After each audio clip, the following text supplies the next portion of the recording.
The House Judiciary Committee's Subcommittee on Immigration and Citizenship and the House Foreign Affairs Committee's Subcommittee on Oversight and Investigation will come to order for this joint hearing. Without objection, I will preside over today's hearing. In addition, without objection, the presiding member is authorized to declare recesses of the subcommittee at any time. We welcome everyone to this morning's hearing on oversight of the Trump administration's Muslim ban. I would like to welcome the members of the Subcommittee on Oversight and Investigations to this hearing. We are very happy to be working on this important issue with you all today. I'd also like to thank all the majority and minority members and staffs of both subcommittees for their coordination and flexibility while planning this joint hearing, particularly given the cancellation of yesterday's votes.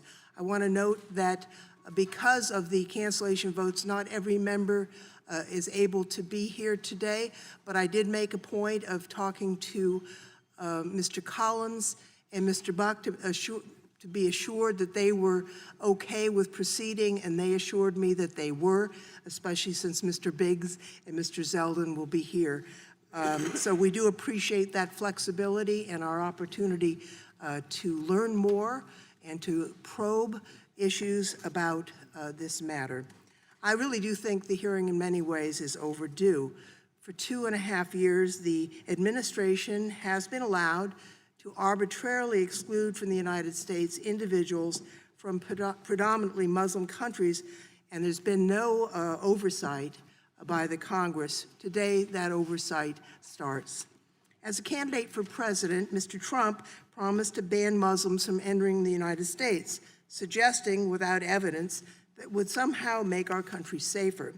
Immediately upon entering office, he followed through on his promise, only to have his first executive order struck down by the courts as unlawful. It took the president 10 months, 3 attempts, and the inclusion of a waiver process that appears to be something of a sham to create a version of the ban that allowed the Supreme Court to turn a blind eye to the religious animus that inspired it. The administration claims that the ban is necessary to keep our country safe from terrorists, and yet a bipartisan coalition of former national security officers concluded otherwise. According to Madeleine Albright, General Michael Hayden, former Senator Richard Lugar, and many others, overwhelming evidence demonstrates that the ban has failed to advance our national security and foreign policy interests and is, in fact, damaging those interests. Moreover, as we will discuss today, the Muslim ban keeps families apart, harms businesses, and supports the false notion that bad actors are more likely to come from certain countries. This is contrary to our American values and our immigration laws. That's why I've led the House of Representatives in amicus briefs in support of court cases challenging the legality of the ban, and why I'm an original co-sponsor of Representative Judy Chu and Senator Chris Coons' No Ban Act. This legislation would repeal all 3 versions of the ban and strengthen the Immigration and Nationality Act by prohibiting discrimination based on religion in the issuance of immigration decisions and limiting executive authority to issue future travel bans. Today, we will also delve into the waiver process, and rightfully so, since so many aspects of it remain a mystery. The Department of State claims that around 5% of waiver applications have been approved, but standards for granting a waiver appear to be applied inconsistently across consular posts. The lack of an established application process only leads to the confusion caused by the inconsistency and lack of transparency. One thing we do know is that once an individual case is referred for waiver, chances are it will languish in administrative processing for months, if not longer. We will hear today from some individuals who've been stuck in limbo waiting for a decision, victims of this policy who for too long have endured the pain of separation from their loved ones. Some of these individuals have missed the birth of a child, have been unable to start a family, or have had to refuse job offers here in the United States. Delays of this magnitude, where major life events are missed or must be placed on hold indefinitely, are unacceptable. Discrimination based on religion is unlawful and un-American, and until this ban is repealed, I will continue to oppose it every step of the way. Now, I want to thank Chairman Bera of the Foreign Affairs Oversight and Investigation Subcommittee for his work in making today's joint hearing a reality, and also for his commitment to holding the administration accountable for its policies, actions, and statements about the ban. I also want to thank our witnesses, especially those who are here today, to show how the ban has so deeply impacted their lives. Now, although the ranking member of the subcommittee, as I mentioned, was unable to attend today's hearing, I would like to recognize Mr. Biggs for an opening statement. Thank you, Madam Chair. And I thank the witnesses for being here today. Before I get into the substance of this, I must point out that the title of the hearing today seems disingenuous to me. If my colleagues on the other side of the aisle want to be taken seriously in their oversight of the Trump administration's immigration and national security-related policies, then the least they can do is have the titles of their hearings accurately reflect the issue. But my colleagues have decided to ignore the realities surrounding the executive order entitled Protecting the Nation from Foreign Terrorist Entry into the United States, and instead continue to sow discord among the American people by merely the title of this hearing today.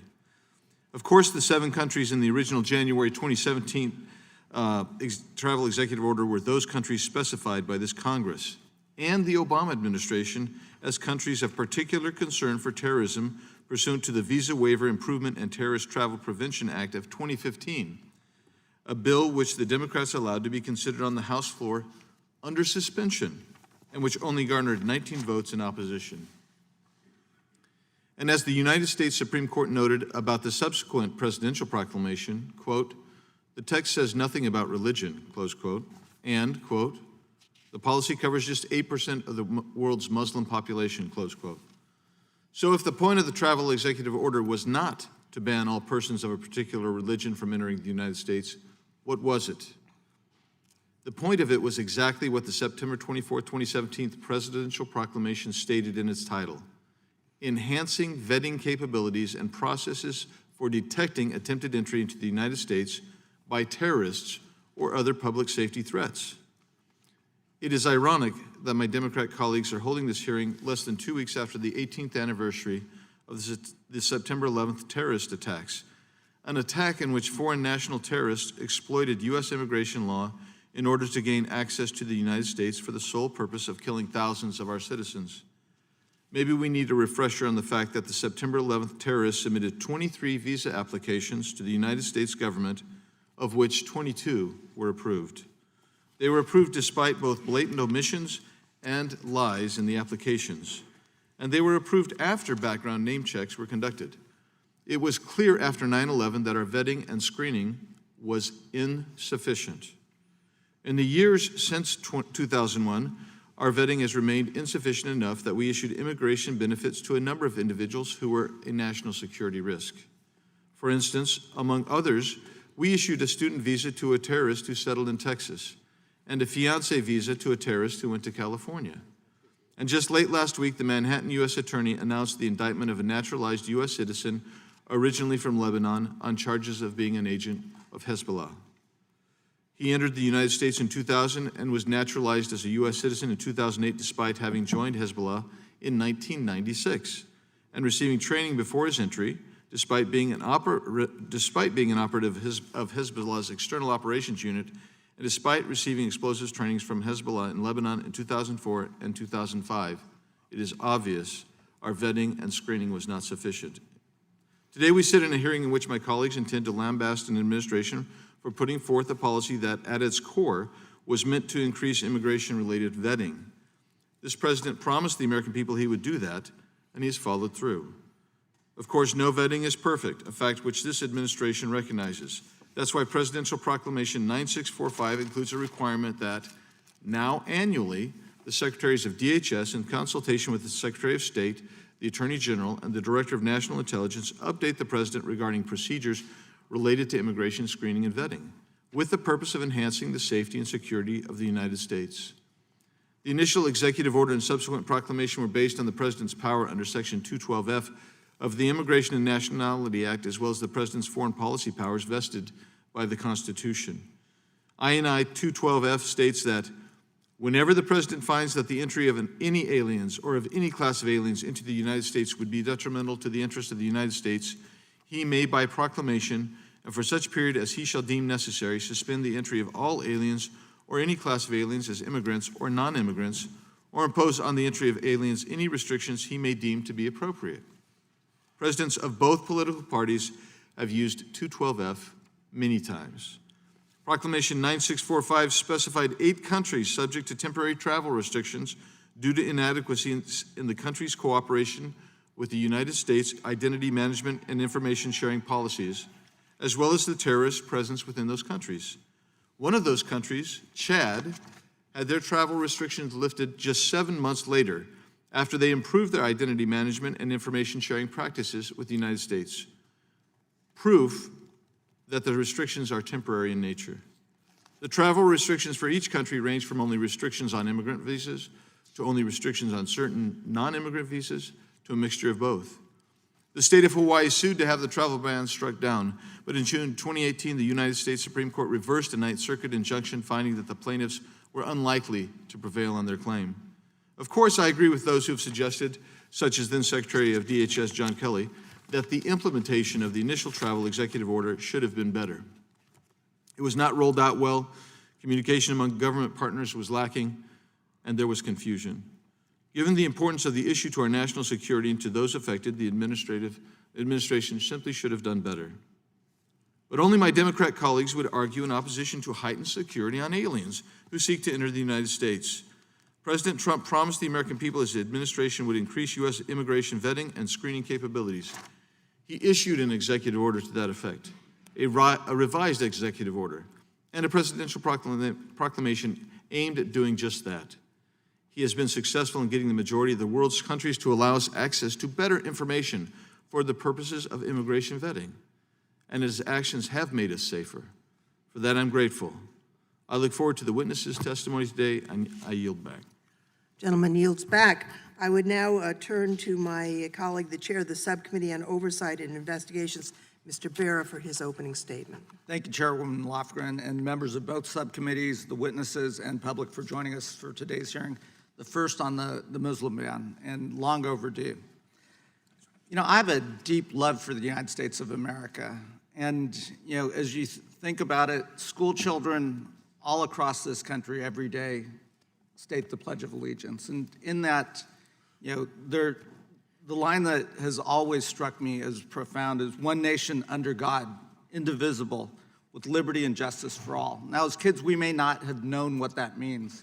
But as we get older and we learn about the Constitution and we learn about our values as Americans, we learn it's about those freedoms, those core values. And core to that is the freedom of religion. And, you know, in this great nation of ours, we don't tell people which God to pray to or how to worship. And that is core to what makes our country great. And when I think about, you know, one of the first actions that President Trump took in his first days in office profoundly went against those values. And that's why you saw such outcry all across this nation, because it really does smack against who we are. Now, we've seen several iterations of that executive order, but, you know, as my colleague, Mr. Biggs, pointed out, you know, this, you know, if we are to be objective and look at the threats and where terrorist threats were coming from, and if the intent here was to keep us safer, we didn't see this imminent threat. If I think about, you know, my privilege now as a member of Congress, I'm not a lawyer, I'm a doctor, and as such, you know, I won't argue the legal side of this one way or another, but I will look for the facts. And that is our job, and that is our constitutional duty as members of Congress, to conduct oversight. If we think about the Supreme Court ruling when they chose not to dismiss the ban, and I'm not going to say they upheld the ban, but they didn't toss the ban out. If you look at that dissenting opinion, Justice Breyer suggested that if there was a waiver process in here that was not actually objectively being implemented, well then, in fact, this was a Muslim ban. So in my oversight capacity as chair, I want to know what that waiver process looks like. I appreciate that State Department's provided us some data, but when I look at that data, of the tens of thousands of waiver applications, only 5% have been granted. I want to know why 95% were denied. Were 95% of the folks trying to come to the United States for reasons of hardship or national interest, did they present a national security risk? Again, I want to know what happens when that waiver application is sent, into this black box, when it goes from the embassy to Washington, D.C. Who makes the decision? What's that process look like? What authority have our consular officers been given?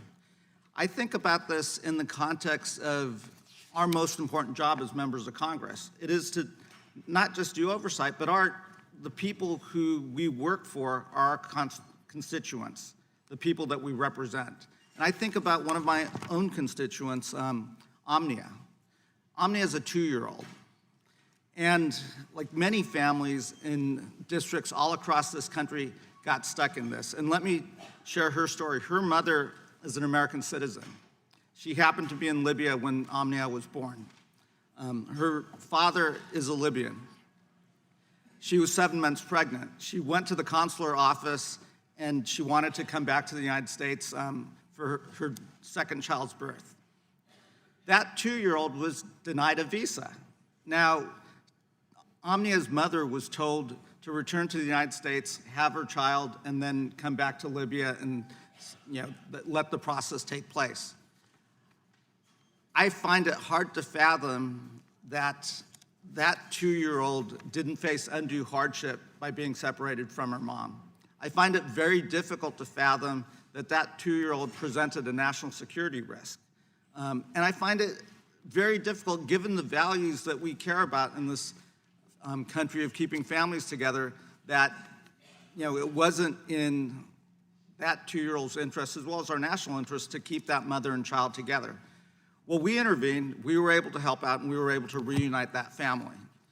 But when I saw them in my office a few months ago, that child continues to have anxiety issues and separation. That isn't who we are as the United States of America. So I've talked to many of my colleagues. They have similar stories to share about their constituents. The number of spouses that are being kept apart, the number of parents who want to see their children, even temporarily, who may be dying, who are not able to come visit their children.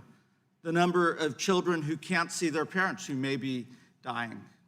Again, that isn't who we are. So I think all of us can agree that we have an obligation to keep our country safe. We have an obligation to have a thorough vetting process. But core to who we are is these values of humanity, these values of freedoms. And when you ban entire countries, that really smacks against who we are as the United States of America. So I look forward to the testimony of the witnesses. I expect answers to the questions and data about processes, denials, et cetera, as well as approvals. And again, I look forward to working with you. So thank you. And with that, Madam Chairwoman, I yield back. Gentleman yields back. I'm now happy to recognize the ranking member of the Subcommittee on Oversight and Investigations, the gentleman from New York, Mr. Zeldin, for his opening statement. Thank you to the chairs. Thank you for all of our witnesses who will be testifying today. Today's hearing will examine Presidential Proclamation 9645, enhancing vetting capabilities and processes for detecting attempted entry into the United States by terrorists or other public safety threats. I want an immigration process for a country that allows individuals to pursue the American dream legally while also having a process that prioritizes America's national security. We are a generous nation that offers refuge to many seeking asylum or escaping persecution, but we must be mindful that bad actors are also looking to abuse the system. Nearly 1/3 of the FBI's 1,000 domestic terrorist cases involve individuals admitted to the country as refugees. It is important that when allowing an individual to enter the United States, that through documentation and interrogation, we are confident that a person is who they say they are, believe in what they say they believe, and does not pose a terrorist threat to our country. This becomes an increased challenge in cases where sufficient documentation is less available, especially because of the country they are traveling from. When the Supreme Court decided Trump versus Hawaii last year, it found that the president has the authority to exclude certain aliens from the country for national security reasons based on the countries that they came from. The travel restrictions were limited to countries previously identified as posing a national security risk by Congress or prior administrations. DHS conducted a thorough worldwide review and carefully identified 8 countries that contained a high-risk profile and failed to satisfy the minimum information sharing standards to ensure proper vetting. This includes basic information sharing requests by the U.S. government to verify the address or previous residence of a refugee, or more importantly, confirm their association with a known terrorist group in the region. Each country was treated differently based on the circumstances, with issues that ranged from failure to verify basic identity documents to the high risk of terrorism havens in each country. There were exceptions and waivers granted on a case-by-case basis. For example, Iranians are still allowed to seek a non-immigrant student visa or an exchange visitor's visa. Countries such as Chad and Sudan that showed improvement in their vetting process in cooperation with the U.S. were removed from the visa restriction list. These travel restrictions could prevent attacks against individuals expressing an affirmative intent to harm United States citizens. Mohammed Osman lawfully resettled as a refugee with 5 children during the last administration in Tucson, Arizona. Osman stands accused of hiding his membership in the Al-Shabaab terrorist group. There are other examples of terrorists who have lawfully gone through the system and escaped vetting. As was mentioned just last week, the DOJ charged Alexei Saab, a naturalized U.S. citizen, for conducting intelligence gathering in New York in pursuit of terrorist activities on behalf of Hezbollah. Alexei Saab came from Lebanon, a country not on the travel ban list. I would support examining this list on a regular basis to ensure we allow countries that have improved to come off the list and other countries as necessary to undergo a review to possibly be added. Since January 2017, there have been several revisions to this proclamation. The rollout of the plan needed more careful deliberation and resulted in some unintended consequences. However, the underlying policy was correct. It is difficult to measure the threats we have stopped as a result of this travel ban, but as a matter of national security, it is better to be proactive than reactive. I look forward to hearing from our witnesses about the vetting procedures, why these countries were specifically chosen, and how we can improve the process. I yield back. The gentleman yields back. I would now like to recognize the chairman and ranking members of the full committee. First, the chairman of the Judiciary Committee, the gentleman from New York, Mr. Nadler, for his opening statement. Thank you very much. When the Trump administration issued its first version of the Muslim ban in January 2017, it was immediately apparent that it was unconstitutional, discriminatory, and morally reprehensible. The day after the executive order was signed, I, along with my colleague from New York, Representative Velasquez, went to JFK Airport to try to make sure that those who were arriving would have their visas honored. The scene at the airport was chaotic and heartbreaking. Refugees, people with valid visas, and even legal permanent residents were detained for hours and prevented from speaking with their attorneys. But amidst all the confusion, I also observed America at its best. The incredible outpouring of compassion and support for individuals subject to the ban, offered by volunteers from all walks of life, was inspiring. Alongside these volunteers, Representative Velasquez and I helped to secure the release of 2 individuals who were detained by Customs and Border Protection because of the ban. One such individual was Hamid Khalid Darwish, an Iraqi who had been granted a special immigrant visa for risking his life working with American and coalition forces abroad as a translator for 10 years, but was now being ordered to leave the country. What I saw that day at JFK gave me great hope. I did not know that people all over this country would rush to the airports that day to unite against this outrageous policy, or that the courts would so quickly and effectively block what amounted to a xenophobic Muslim ban. When the second version of the ban was also stopped by the courts, the Trump administration went back to the drawing board a third time. Sadly, the inclusion of a phony waiver process, along with the naming of a couple of non-Muslim majority countries, was enough to convince the Supreme Court that this last version of the ban passed constitutional muster. We are now living with the consequences of that fateful decision. Since the Supreme Court's ruling, the ban has had a significant impact on American communities. It has severed support systems and kept families apart. A 2019 Cato Institute analysis found that the ban has prevented more than 9,000 family members of U.S. citizens from entering the country, including more than 5,500 children. The ban provides for a waiver on a case-by-case basis if the Department of State, consular officer, or Customs and Border Protection official determines that 1, denying entry would cause undue hardship to the individual, 2, admission of the individual would not pose a threat to national security or public safety, and 3, admission of the individual would be in the national interest. While this sounds straightforward enough, it is anything but. In his dissent in Trump versus Hawaii, which upheld the third version of the Muslim ban, Justice Breyer noted that, quote, waivers are not being processed in an ordinary way, unquote, and, quote, there is reason to suspect that the proclamation's waiver program is nothing more than a sham, close quote. This skepticism is warranted. Only 5% of adjudicated claims have been approved for a waiver. Moreover, reports from inside the Department of State indicate that the department's internal guidance on the waiver process is inconsistent with its public representations. As we consistently see in media reports, and as we will hear from some of the witnesses today, the cases of far too many individuals languish for months, and some for well more than a year in the black hole known as administrative processing. In that time, U.S. citizens, including children, remain separated from their families with no recourse. The Muslim ban has not made us safer. It has weakened our standing in the world and runs contrary to our country's moral and philosophical foundation. The United States has always been, and must continue to be, a place that welcomes and embraces people of all religions and nationalities. Our country's reputation as a beacon of hope, tolerance, and inclusion for those fleeing persecution, reuniting with their families, or simply seeking a better life has been tarnished by the acts of this administration and by the ongoing implementation of the Muslim ban.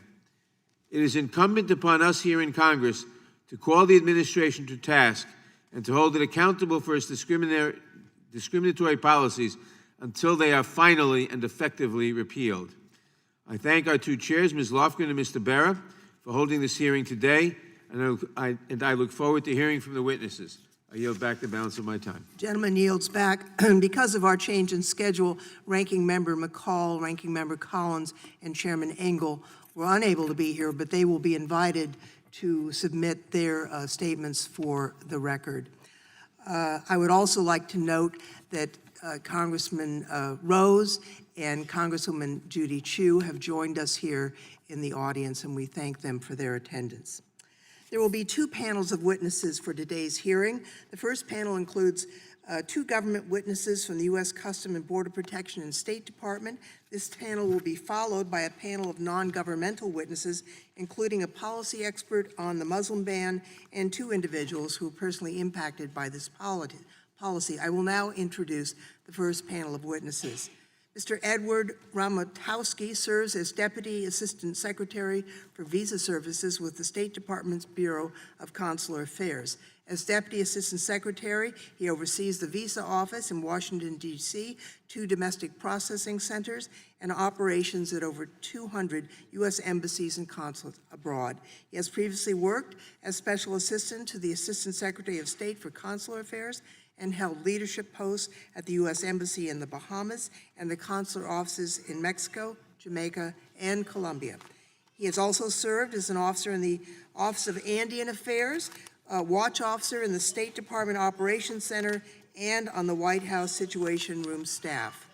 Elizabeth Neumann is Assistant Secretary of State for Threat Prevention and Security Policy at the Department of Homeland Security's Office of Strategy, Policy, and Plans.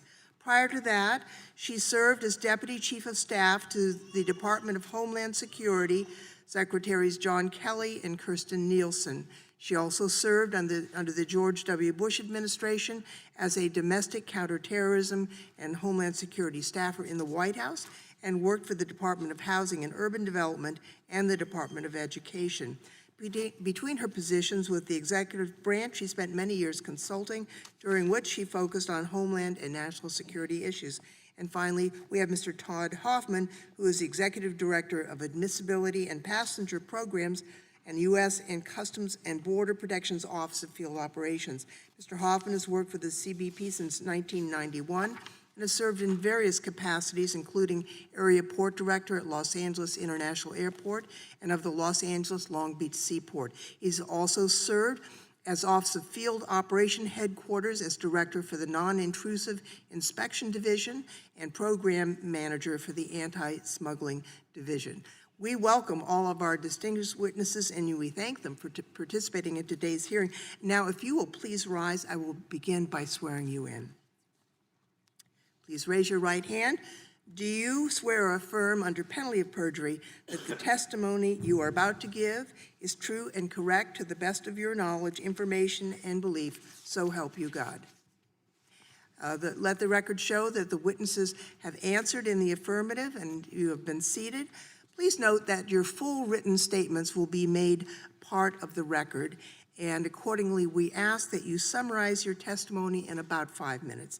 To help you stay on time, we have a lighting system, and when you have just 1 minute left, the light will turn from green to yellow. When it's red, your 5 minutes are up, and we'd ask you to please wrap it up. So we will begin. Mr. Ramotowski, if you may begin with your statement. Thank you. Good morning, Chairwoman Lofgren, Chairman Bera, Chairman Nadler, Vice Chair Jayapal, and ranking members Biggs and Zeldin, and other distinguished members of the committee.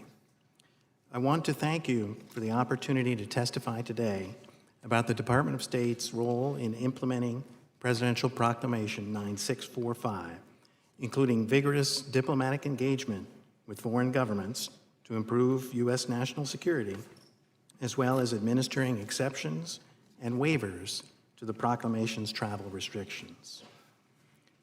The proclamation and the strides we made in information sharing and border security with many foreign counterparts have been important factors in strengthening the United States immigration system. The Department of Homeland Security leads this process, and the Department of State has worked closely with DHS and other interagency partners and with our embassies and consulates overseas to implement the proclamation in a consistent manner, allowing us to enhance the security of our borders while still facilitating legitimate travel permitted by the proclamation's exceptions and waivers. Our first priority when adjudicating all visa applications, including those covered by the proclamation, is to ensure that applicants pose no security risk to the United States.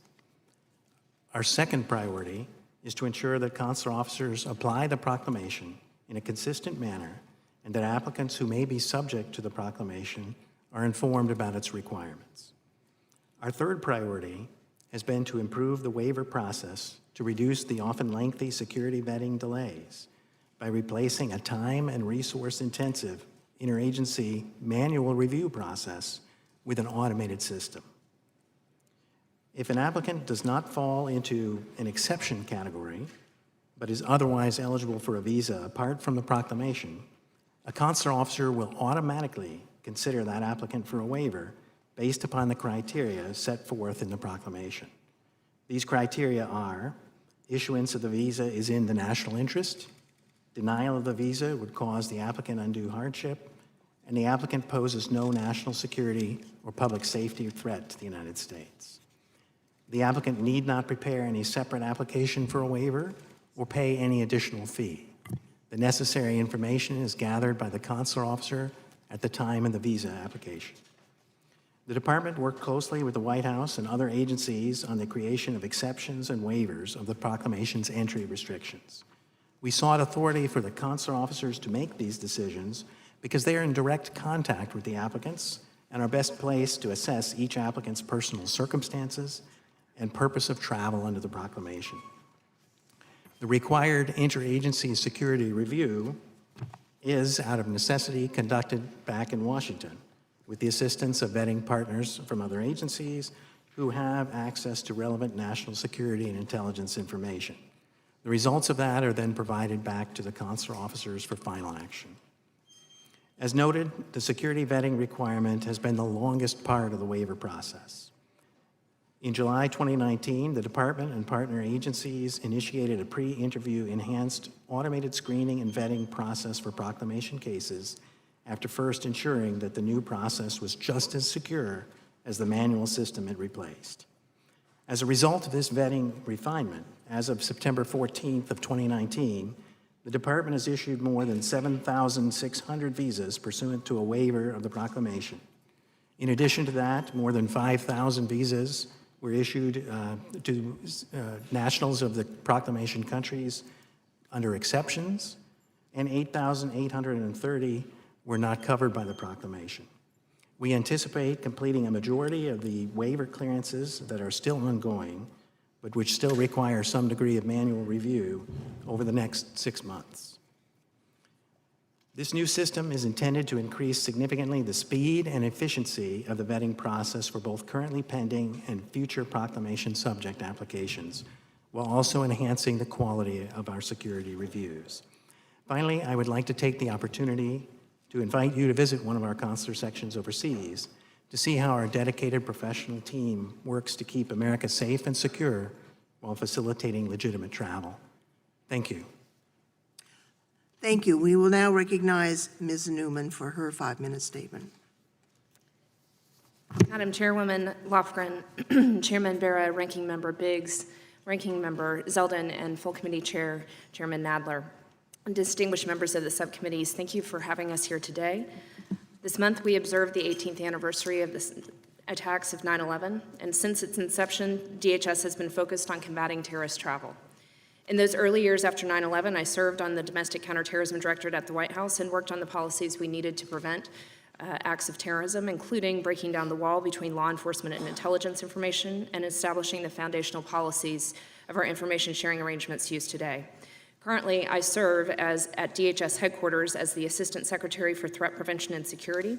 I oversee 8 offices of dedicated men and women that address screening and vetting, with a particular emphasis on combating terrorist travel, countering terrorist, hostile nation states, and transnational criminal organizations, the Visa Waiver Program, the Real ID Program, countering unmanned aerial systems, and the Office of Targeted Violence and Terrorism Prevention. Last Friday, we released the department's first strategic framework for countering terrorism and targeted violence. It states that foreign-based terrorism remains a priority for DHS and describes how the department, along with our federal agency partners, has used a multi-tiered approach to protection. This approach pushes our borders outward and creates multi-layered sets of defenses. The U.S. government has, by the grace of God, been successful in preventing another 9/11. But you only need look at the FBI's caseload or recent arrests to know we still have more to do to strengthen our screening and vetting capabilities. Goal 2 of the strategic framework is to prevent terrorists and other hostile actors from entering the United States and deny them the opportunity to exploit the nation's trade, immigration, and domestic and international travel systems. Foreign partner information is critical to accomplishing this goal. Our screening and vetting programs start with information provided by foreign governments in the form of a passport, as well as other data provided by the traveler throughout the travel continuum. Our responsibilities under Executive Order 13780 and Proclamation 9645 are to establish identity management and information sharing criteria, regularly review every country's performance against those criteria, and ensure risks stemming from the deficiencies identified during the review are mitigated. DHS's implementation of this responsibility is similar to the improvements it's made to the Visa Waiver Program. The Visa Waiver Program Improvement Act of 2015 expressly required DHS to look at the quality of foreign government information sharing and border security, and earlier VWP legislation required modern e-passports and lost and stolen passport reporting. The identity management and threat information sharing criteria DHS developed pursuant to the executive order are also widely seen as international norms and are reflected in UN Security Council resolutions like 2396 and ICAO standards and best practices. The USG explained the criteria and its expectations for how they are implemented through our official diplomatic channels, and today countries from every continent are complying with the criteria. DHS uses interagency approved processes. The regular review has also helped. I apologize. DHS uses an interagency approved process to review every foreign government's performance on implementing the criteria. This process leverages authoritative data the practical experience of USG personnel who work with the government, and intelligence data to get a comprehensive perspective on what the country is sharing and the relative risk its citizens pose to the U.S.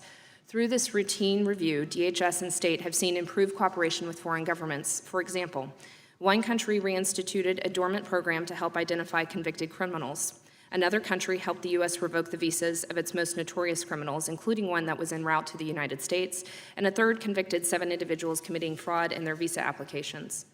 The regular review has also helped the U.S. promote better compliance with international standards and best practices. 3 countries have adopted more secure e-passports, 2 countries obtained access to Interpol databases for the first time, and 8 countries began reporting lost and stolen passports to Interpol for the first time or improved the regularity of that reporting. These steps improved U.S. and international security, and the travel restrictions that remain in place under Proclamation 9645 are there to mitigate the risks posed by foreign governments that have proven unwilling or unable to adhere to the criteria. Nonetheless, travel restrictions under 212F of the INA are conditional and will remain in place only as long as necessary to reduce national security risk. When a foreign government addresses these identified deficiencies, the Secretary may recommend rescinding or adjusting the travel restrictions. For example, the country of Chad made improvements and the U.S. resumed normal visa issuance in April 2018.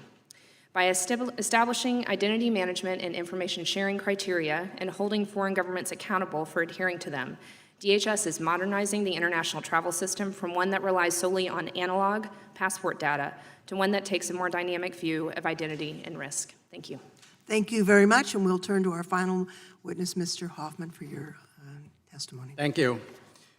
Chairman Nadler, Chairwoman Lofgren, Chairman Bera, and Ranking Members Zeldin and Biggs, and distinguished committee members, thank you for the opportunity to testify before you today. The focus of my testimony will be on the action CBP took for a 1-week period 2.5 years ago to comply with Executive Order 13769. Upon receiving the executive order on January 27, 2017, CBP took immediate steps to prepare policy guidance that complied with the order. CBP worked very closely with the Department of State and communicated with the air carrier and travel industry on multiple occasions to advise them of the actions we took to comply with the order. At our ports of entry, in-scope travelers from the subject countries were allowed to withdraw their applications for admission, while other travelers who qualified for exemptions were processed for national interest waivers. CBP took immediate action as necessary to modify our policies to comply with the various court orders affecting implementation of the order. CBP field leadership and frontline officers performed admirably to implement the order and ensured all affected travelers were treated with dignity and respect.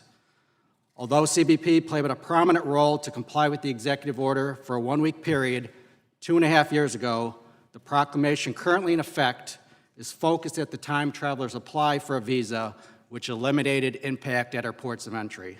Thank you, and I look forward to your questions. Thank you very much for your testimony. We will now proceed to questions by members of the committees and who will have the opportunity to question these witnesses for 5 minutes, and I will begin with myself. Mr. Ramotowski, we know that the Department of State is able to post a number of waivers that have been approved and denied as part of the ban. Looking at those numbers, around 5% are approved for a waiver, as you say. But the data we received, we being the Judiciary and Foreign Affairs Committee in July, said that the State Department can't track and doesn't know the number of individuals currently under review for a waiver under the ban. Is that correct? Madam Chairwoman, let me first correct the record in terms of the number of waivers that have been issued. As I said in my testimony, we've issued more than 7,600 waivers, which is considerably more than just 2 months ago. That is due to the change in the security vetting process, which makes a significant difference in the time it takes. I appreciate that updating. Can you tell us about, is it true that you can't track or know how many are pending? We definitely do know how many waivers are, waiver cases are pending through the system, but that number is changing daily, as, Okay, so the report to the committees was inaccurate in July no, it reflected what we knew at the at the time. All right, so it's changed since then. Yes, it has. It's my understanding, really, from feedback we've received from constituents, that there's really no formal process to apply for a waiver. You're saying they're all referred, but it looks like some consular officers accept supplementary materials, others do not. There doesn't appear to be a consistent and coherent policy. Is that currently the case? No, that's not correct, Madam Chairwoman. The process had to be created rapidly when the initial executive orders were issued. And at that point, instructions had to be sent to the field. Officers who did not have familiarity with the process had to be briefed on what the provisions of the proclamation were and all of the different requirements that they should look for. Our office... Can I just interrupt? Because you just said what the provisions of the application were. Is there an application process? Because that's news to me. No, what I said was the provision of the proclamation, 9645. I misheard you then. Can you, okay, we have a gentleman here I met earlier this morning who met his fiancée getting their PhD at UCLA. She was born in Iran, but she's a permanent resident of Norway, right? This is his fiancée. They've waited for several years. There's no application. They can't get any information. Is there a way to apply for this person who's now a resident of Norway and wants to come find her fiancé and have their wedding here? Yes, of course. As I mentioned in the testimony, the consular officer will consider a waiver application with every visa application. It's an automatic process. There would be no sense. So there's no application, though. The consular officer gathers the needed information for the waiver review at the time of the visa application. Our visa application asks about such things as purpose of travel, the type of visa that the individual is seeking, and so forth. If the consular officer needs additional information, they have the applicant right there to ask for that additional information. If that information isn't available at that time, the consular officer can allow the applicant to obtain whatever information they're seeking. But this is all discretion. I'll just say this, and all of us want our country to be safe. There's no exception. Every single member of this committee and this audience wants our country to be safe. However, some of the examples that have been given here today, a terrorist from Lebanon, well, Lebanon isn't on the list. The people who attacked us on 9/11, they were from Saudi Arabia. They're not on this list. So I'm just struck how this is essentially an irrational process. I mean, Venezuela is on the list, but only for government officials. No one has been subject to the ban from Venezuela. North Korea, there have been some 57 waivers granted from North Korea. Russia attacked us in the last election. They're not on the list. So it seems to me singling out these countries whose residents are primarily Muslims as a basis for assessing threat is essentially irrational. What we want to do is to make sure that anybody who's coming from any country doesn't pose a threat, and not really make that on the basis of where you were born or what your religion is. I mean, how a 2-year-old would pose a threat is a mystery to us. And it's very difficult to find these out. And I'm wondering if we can't come up with a process that keeps us safe without causing so much harm to American citizens who have family members who were born in one of the countries on these lists. But I see my time has expired. I want to set a good example for the rest of the hearing. So I will now recognize Mr. Biggs for his questions. Thank you, Madam Chair. Mr. Ramotowski, the way I understand it is when someone applies for a visa from one of these countries, they are automatically reviewed to determine whether they qualify for a waiver. Is that accurate? Yes, that's correct, sir. So nobody's going without they don't need a new application because they're all getting reviewed already. Yes, that's correct. It would make no sense to apply for a visa and then say you don't want a waiver. Right. So I'm looking back to the 2015 law that some on this committee, certainly on the other side of the aisle, voted for. And it listed in there two nations, Iraq and Syria, would be effectively have a travel ban on them, right? Mr. Ramotowski, you familiar with that? From the The 2015 INA. Yeah. Yes, right. Yes, that's correct. And then DHS Secretary Jay Johnson came in and added several countries to the list, right? I mean, so you ended up with, on that list that was under the Obama administration, was Iraq, Iran, Syria, Yemen, Libya, Somalia, and Sudan, right? That's correct. Yeah.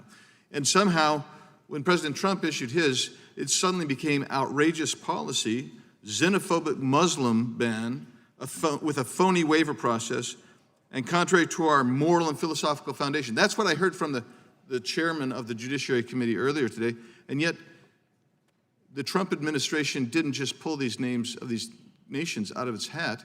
It was using the same countries basically as the previous administration, with the addition of North Korea and Venezuela. So it's interesting to me to hear this kind of inflammatory language being used. So, does the immigrant visa application change for any of these countries vis-a-vis any other country in the world? Mr. Ramotowski. The basic immigrant visa application has not changed, no, sir. Does it ask about religion on that application? It does not. Does the non-immigrant visa application ask about, in any way, about the religion? So does the interviewer ask about religion? No, they don't. Does religion play a role in determinations made during the adjudication process? No, sir. And Ms. Neumann, is it Neumann or Neumann? Newman. Okay. There's this famous microphone spelled just like that that we pronounce Neumann. But anyway, have there been countries that provide information such as that is requested, but from which the U.S. cannot trust the information? So the U.S. asks for information from some of these nations, but we just can't rely on it. Sure. I think we face this challenge in a variety of contexts, not just in this effort, but in all of our screening and vetting efforts. We seek the best information possible, but for example, when we're sharing terrorist watch list data, we're not going to accept certain countries' watch lists because we know that they put political dissidents on that list. So you have to evaluate country by country to determine the efficacy of their information. Can you give us maybe some of the countries and expand on the reasons that you don't accept their information? I think I would give as one example North Korea, who's currently not participating or cooperating with us on any of the criteria, the information sharing or identity management criteria. One of those criteria is to share your passport exemplars. That means you're giving us a sample of your passport. We need that to be able to detect fraud, so that you have experts and labs that can figure out how somebody might tamper with it, what's the real thing versus what a fraudulent passport. If we don't have that, it becomes very difficult for our officers to determine whether a passport is real or not. North Korea does not share their exemplars with us. They have chosen not to cooperate with any of the requests associated with our identity management and information sharing criteria. Thank you. Mr. Hoffman, how's the mission of the U.S. Department of Homeland Security benefited by the executive orders and subsequent proclamation, in particular CBP? From my point of view, sir, essentially the work done on the second Executive Order 13780, a lot of the work done under Section 5 made significant improvements to the vetting process. So, thank you. I'm going to go back to Mr. Ramotowski. Are there individuals who are denied visas based on national security concerns using the new enhanced automated security screening who would not have been denied under the previous manual screening process, to your knowledge? I'm sorry, Congressman, could you repeat your question? You're saying under the new process that we've just introduced versus the old manual screening process? Yes. Those two are identical. We don't believe there's any delta between the two, and so the new system is just as secure and much faster. Thank you.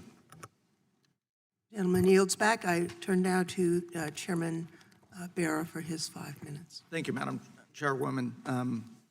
Mr. Ramotowski, you're the Deputy Assistant Secretary for Visa Services at State Department, and if there were one person at State Department who would know how the waiver process for the proclamation operates and how state interfaces with DHS to vet policy, that would be you. Is that correct? Yes, sir. Great. So a couple questions. And you know, I have had the opportunity to visit our consular officers abroad in multiple countries, as well as going to FSI to see them train. And you know, you see these young men and women who represent and serve our country every day, and the training they go through, the language training, the simulations, et cetera. And you know, I know these are men and women who are doing the best job possible to protect our country, but also represent the values of our country, both here and abroad. So you know, this is not a reflection of the work that they're doing. The proclamation states that consular officers have the discretion to grant waivers. Is that correct? That's correct, sir. Do you believe they have had the sole discretion since the proclamation was issued? Yes, I do. And who makes the final yes-no decision about whether or not someone receives a waiver?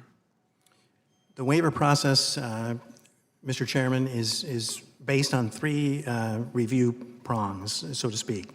The consular officer makes the decision on the first two, Okay. which is national interest and undue hardship. The consular officer is unable to make independently the third decision without referring the case back to Washington, because the security review has to take place back here. And who in Washington makes that final determination?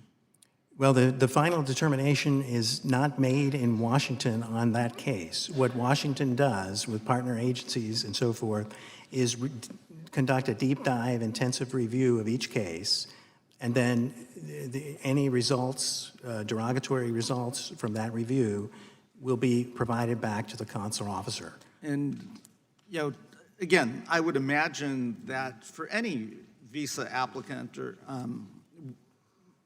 let's say coming from India or any other country, we would have a security vetting process, would we not? That's correct, sir.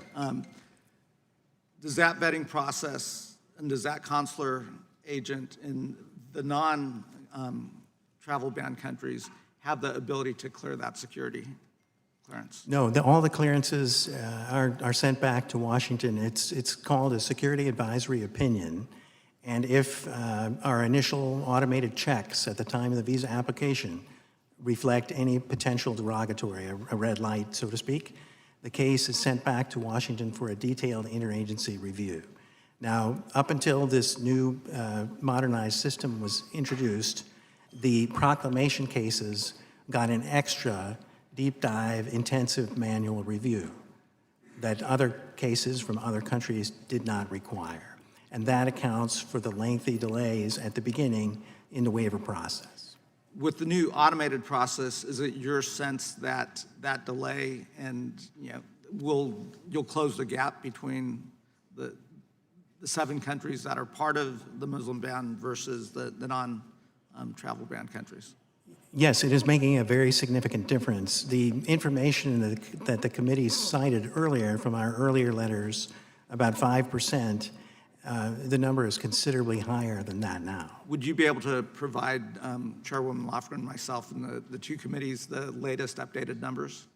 Yes, I gave them in my testimony, but we can certainly provide a chart to the committee. Great, on an ongoing basis. You know, in addition, you know, when we're thinking about this, and again, you know, no way, we want to have a thorough vetting process. We want to keep the bad guys out of the country. But those folks, meaning harm, don't just come from 7 countries. They could come from anywhere. So we want an objective process. We want to make sure our consular agents have thorough guidance and so forth, and have that ability to make those decisions.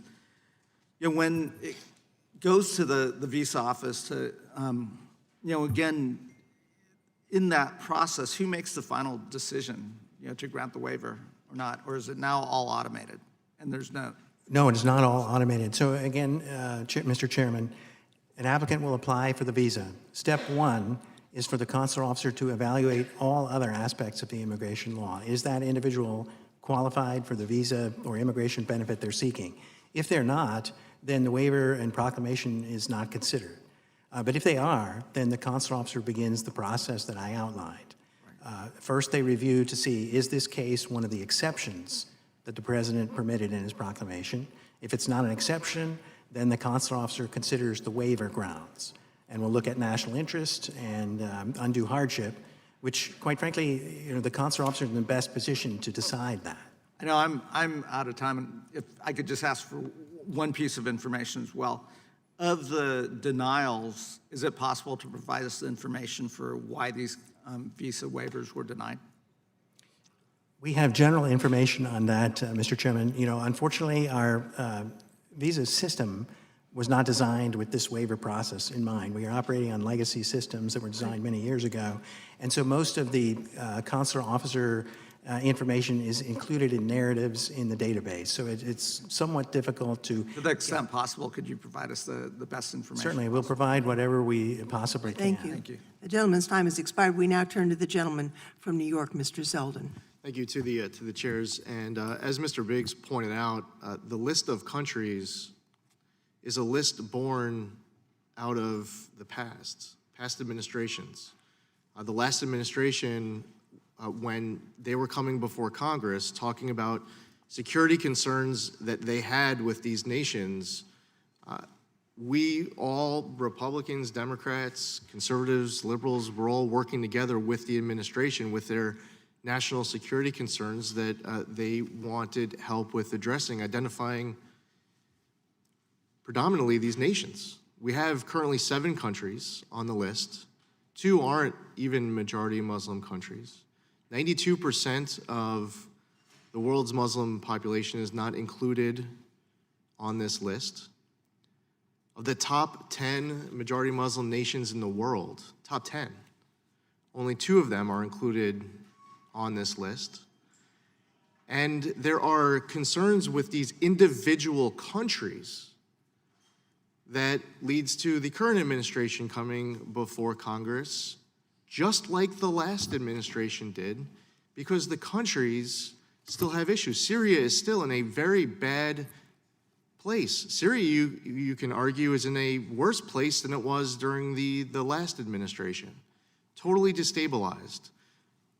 Our great employees working hard to execute vetting for our country don't have a partner on the other side to contact your partner in the Syrian government or the Yemenis government. Say, I have an applicant, I have some documentation I want to verify, I want to make sure it's accurate, or I have a question, can you assist? There are a lot of countries all around the world where we have that ability.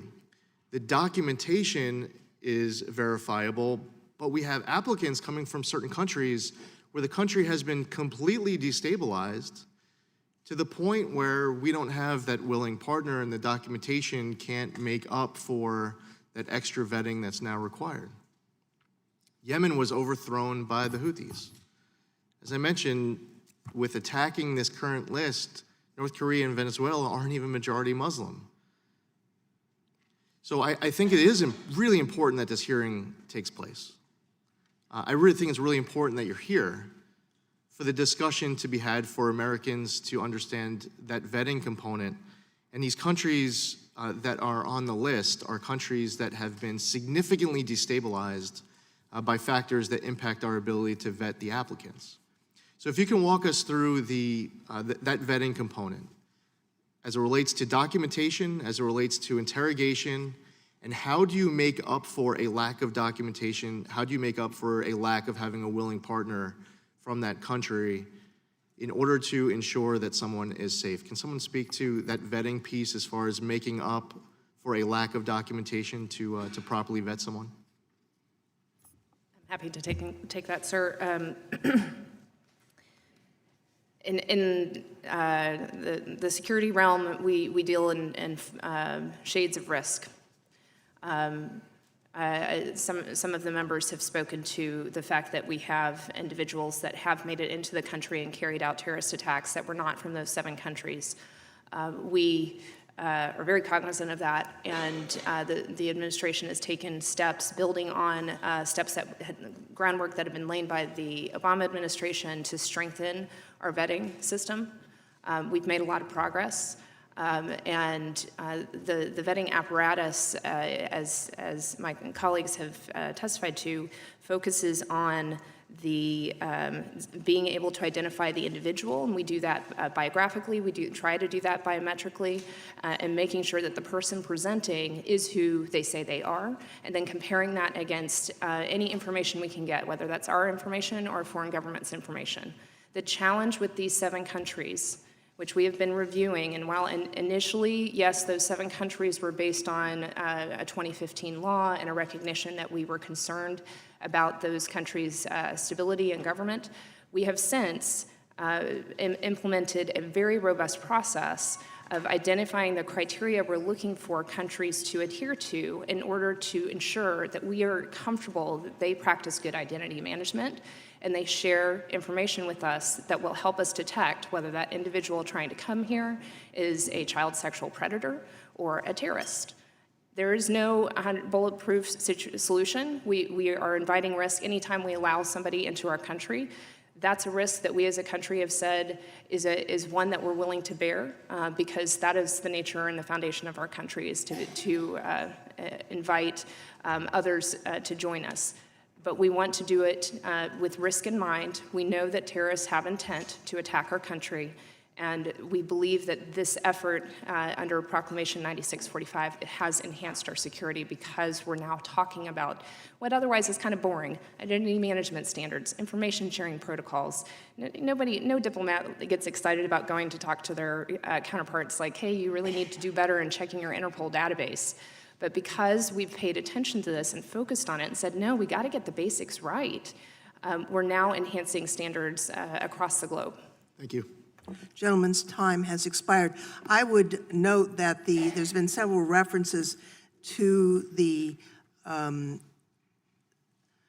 Visa Waiver Program Improvement and Terrorist Travel Prevention Act of 2015. For the record, that did not deny visas. It just required those who could be subject to the Visa Waiver Program to apply in person instead. And it included not just nationals, but people who had traveled to an area where ISIS was an active military.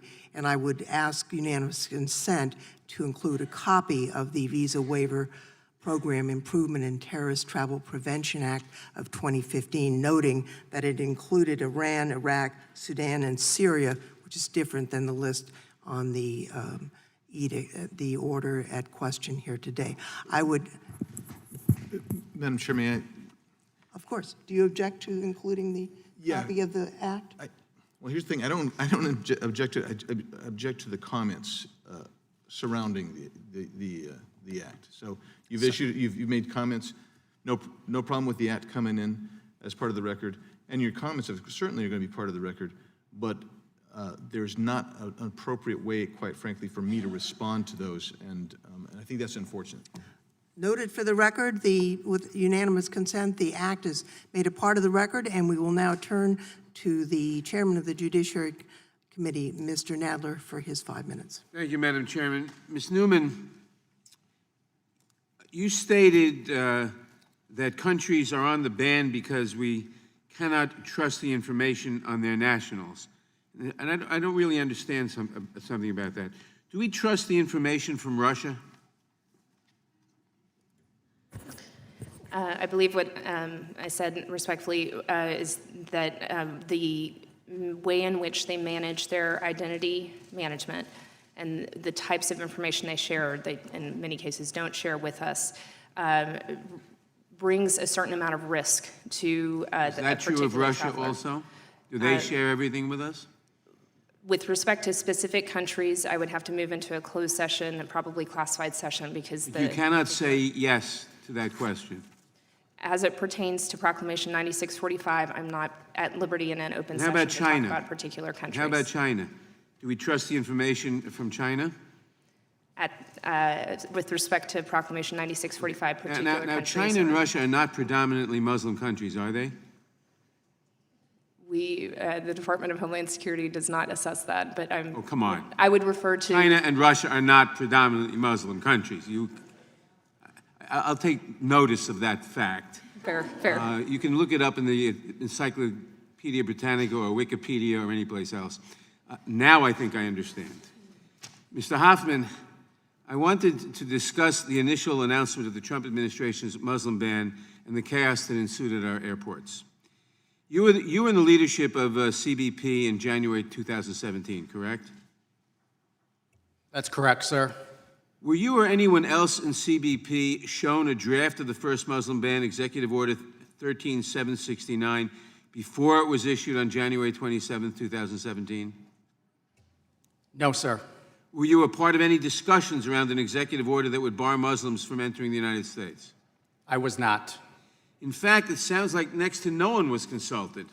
According to the Inspector General, quote, DHS and its components had no opportunity to provide expert input in drafting the EO, unquote. Even worse, the IG report revealed that 2 days before the ban was signed, then acting CBP Commissioner McAleenan actually received a detailed summary from congressional staff of what would be in the executive order rather than receiving this information from the White House. Was any of this information, either the summary shown to the commissioner, drafts of the executive order shared with DHS leadership, or the extensive media reporting that an order was coming, shared with frontline CBP staff? Can you clarify your question, sir?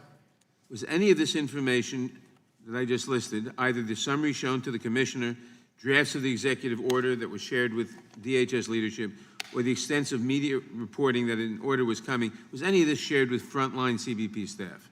Not to my knowledge, sir. I'll defer to the Inspector General's So report. CBP was unable to make any preparations for an eventual executive order, is that correct? To my knowledge, that's correct. Now, the executive order was signed on Friday, January 27th at 4:43 p.m. in the afternoon. Was anyone at CBP leadership given any advanced warning that the order would be signed that day or that it would need to be implemented immediately? Not to my knowledge. When a major policy change that implicates CBP operations like this is announced or rolled out, is it unusual for CBP to be kept in the dark in this way? It's atypical, usually, when something is going to be formulated policy, that we would give some feedback regarding Thank scope you. and intent. So it's unusual. What usually happens when a new policy is announced that impacts CBP operations? Are the components consulted? Do they have an opportunity to provide feedback?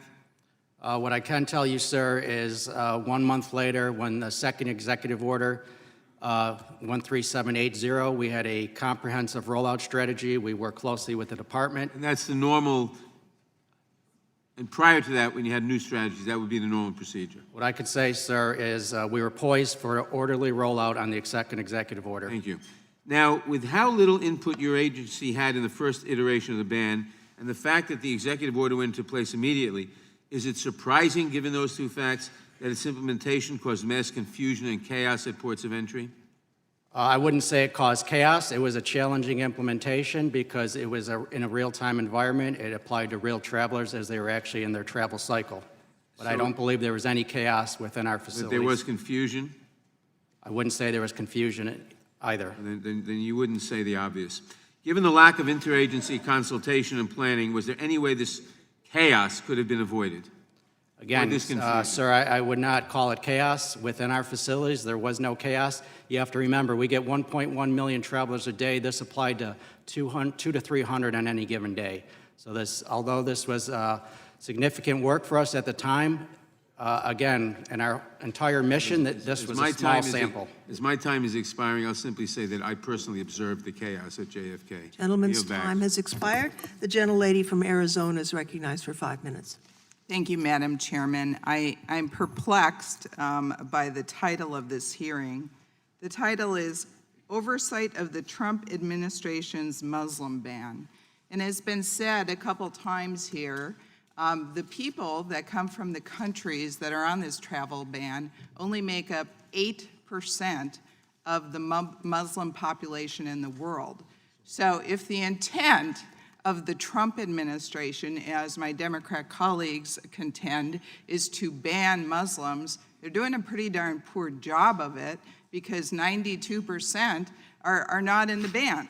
And so all I can think of is that we are here again, once again, week after week, multiple times a week, bashing the Trump administration to try to influence the 2020 election. This is all that is happening here in this committee, day after day, week after week, from the party of impeachment. They want to impeach President Trump, they want to impeach Kavanaugh, they want to impeach anybody and everybody that seems to be conservative, in my opinion. So I have a question for Ms. Neumann. Ms. Neumann, how is the mission of the U.S. Department of Homeland Security, how has it benefited by the executive orders and subsequent proclamation? Thank you for your question, Congresswoman. I noted in my oral testimony that the Secretary highlighted in his DHS's recently released strategic framework for countering terrorism and targeted violence that foreign partnerships, including our information sharing relationships, are really critical to countering terrorists. However, the USG regularly prioritizes its diplomatic engagement on information sharing against other priorities, and this is a good thing to have a little competition among the U.S.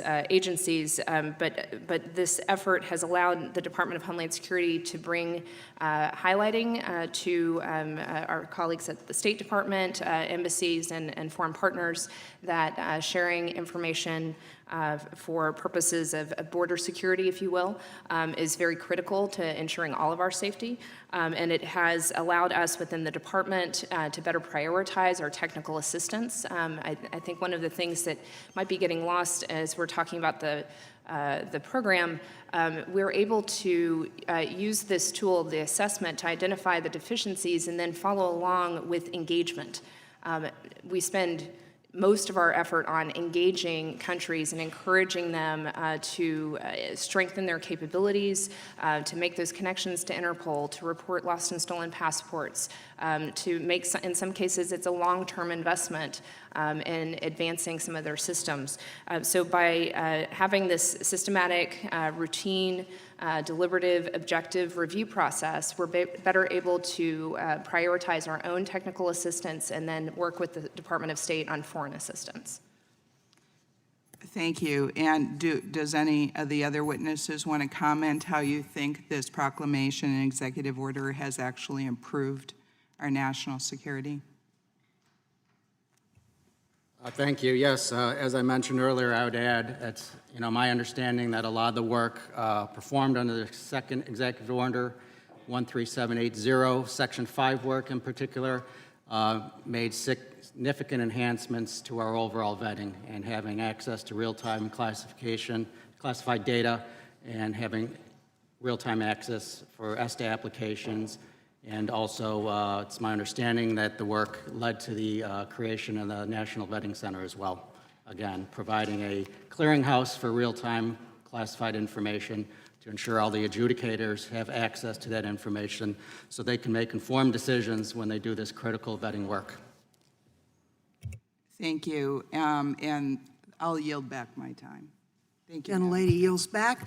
The gentlelady from Washington, Ms. Jayapal, is recognized for 5 minutes. Thank you, Madam Chair. I did just want to say, in reference to the chaos at the airports, even while it may not have felt that way to CBP, I can tell you at our airport, I was one of the first members to go to the SeaTac airport, and it was absolute chaos, including partly because we had hundreds of people who were so distressed by what they were seeing and people who were being turned away. We were able to, with the Port Commission's help, with the ACLU and pro bono attorneys, we were able to stop a plane that had some people that were being incorrectly turned away. We were also able to get some people back, but it was absolute chaos, and the human impact, I think, was devastating for green card holders and refugees and others with lawful status. I wanted to just go to this question. My colleague from Arizona said 92% of Muslims are not in the ban, therefore it's essentially not discriminatory. I want to make it clear to everyone that not everyone in the discriminated class has to be discriminated against in order for something to be discriminatory.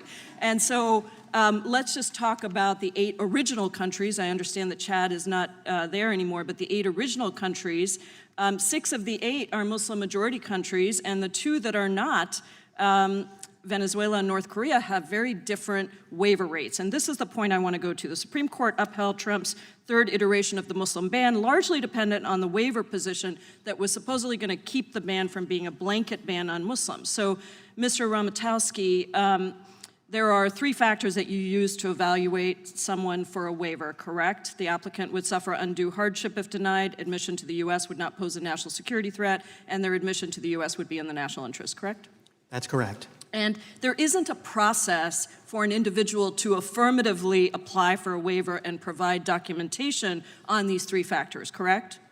That's part of the visa application process. So the answer is no, there isn't an affirmative way for an individual to address these. And according to the most recent State Department reporting on the Muslim ban, the State Department has ruled on nearly 38,000 applications between December 8th, 2017 and October 31st, 2018, correct? That's from your report. That's correct. Okay. And according to that same report, the State Department has granted waivers in 5.1% of cases, correct? At that time, that's correct. Okay. That's on page 3 of the State Department's report. And among Iranians, the approval rate for a waiver is 1.3%, correct? At that time, Okay. And as of March 2019, the approval rate for North Koreans was 72%, correct? yes, Congressman. And in terms of Venezuelans, 0 Venezuelans have been subjected to the ban period, so they wouldn't have to be considered for a waiver, correct? That's right. It's only select government officials that are covered. Okay, so overall, the State Department has granted just 5.1% of waivers, according to the statistics posted on your website. Yet among the only 2 non-Muslim majority countries subject to the ban, the waiver approval rate is 72% or not applicable because no Venezuelan has been subject to the ban. Meanwhile, the waiver grant rate for someone from Iran is 1.3%, Syria 5.4%, Libya 7%. So by definition, Muslim majority countries are being discriminated against unless you believe that all of the people in those countries somehow deserve that kind of a very, very low waiver approval rating. Congresswoman, as I mentioned in my testimony, we have significantly updated data on this. The report that you're quoting from is almost a year old, if I'm not mistaken. If I can just interrupt you, I would love to see that data. It is supposed to have been posted already. We went to what was the most recent data that we have, which is December 8th, 2017 to March 31st, 2019. So it's not a year old, but it is old, and we should have an updated report. It is not on the website. I would love it if you would provide me with statistics that are different. Are you saying that the statistics in the recent report are significantly different than what I've quoted you? Yes, they are. As I mentioned, 7,600, more than 7,600 waivers have been granted, which is more than double what the total was at that time. And what's the total number? The total number of waivers, over 7,600. The total number of applicants from these countries. You can't look at just the number of waivers. You have to look at how many people applied from those countries. Just saying it's doubled doesn't make any sense if you've also doubled or tripled the number of total applications. Right. So I have some data on that. There's approximately 31,334 refusals up to September 14th, 2019. We have data by country if you want to go down through that. And we have information on the number of waivers issued per country if you'd like to go through that. For example, waiver issuances for Yemeni citizens amount to 4,031. There were 7,000 and 11 It's cases. impossible for me to look at, I would love to have those numbers in hand, because as of this morning, that report was not posted. So I would love to receive that information so I can calculate the percentages myself and really be aware of exactly how this works and make sure that this is not targeting Muslim Americans and their The families. gentlelady's time has expired. We'll ask the witness to provide this information to We the will. committee. Thank you. The gentleman from Pennsylvania, Mr. Reishaller, is recognized. Thank you, Madam Chair. I would yield to my friend and colleague from Arizona. Gentleman yields. Thank you. I appreciate the gentleman yielding some time. So I can't let this go too much, but as we've tried to adhere to the 5-minute rule, I mean, this is almost inconsequential in some respects, I guess, except for that it is a rule. There's not been one member across the aisle who has stopped their 5 minutes on time. And it isn't just that they're not asking a question and we're going over time to allow a witness to respond. It's that actually they're actually making comments, sometimes as much as a minute and 15 seconds beyond the time. That's interesting to me. And I'm just pointing it out for effect, because that's the way this has been. So I want to ask about, someone said, well, how about China? Why aren't they on this list? That was the implication. So my question to you, Ms. Neumann, is when we start talking about China and Russia, can you tell us, maybe you can't in this non-classified setting, but can you tell us what do they provide you in response to your information sharing requests as you vet? Thank you for the question. I cannot talk about specifics, but if you'll allow me to explain the process that we go through, I think that might help answer the roundabout in a roundabout way.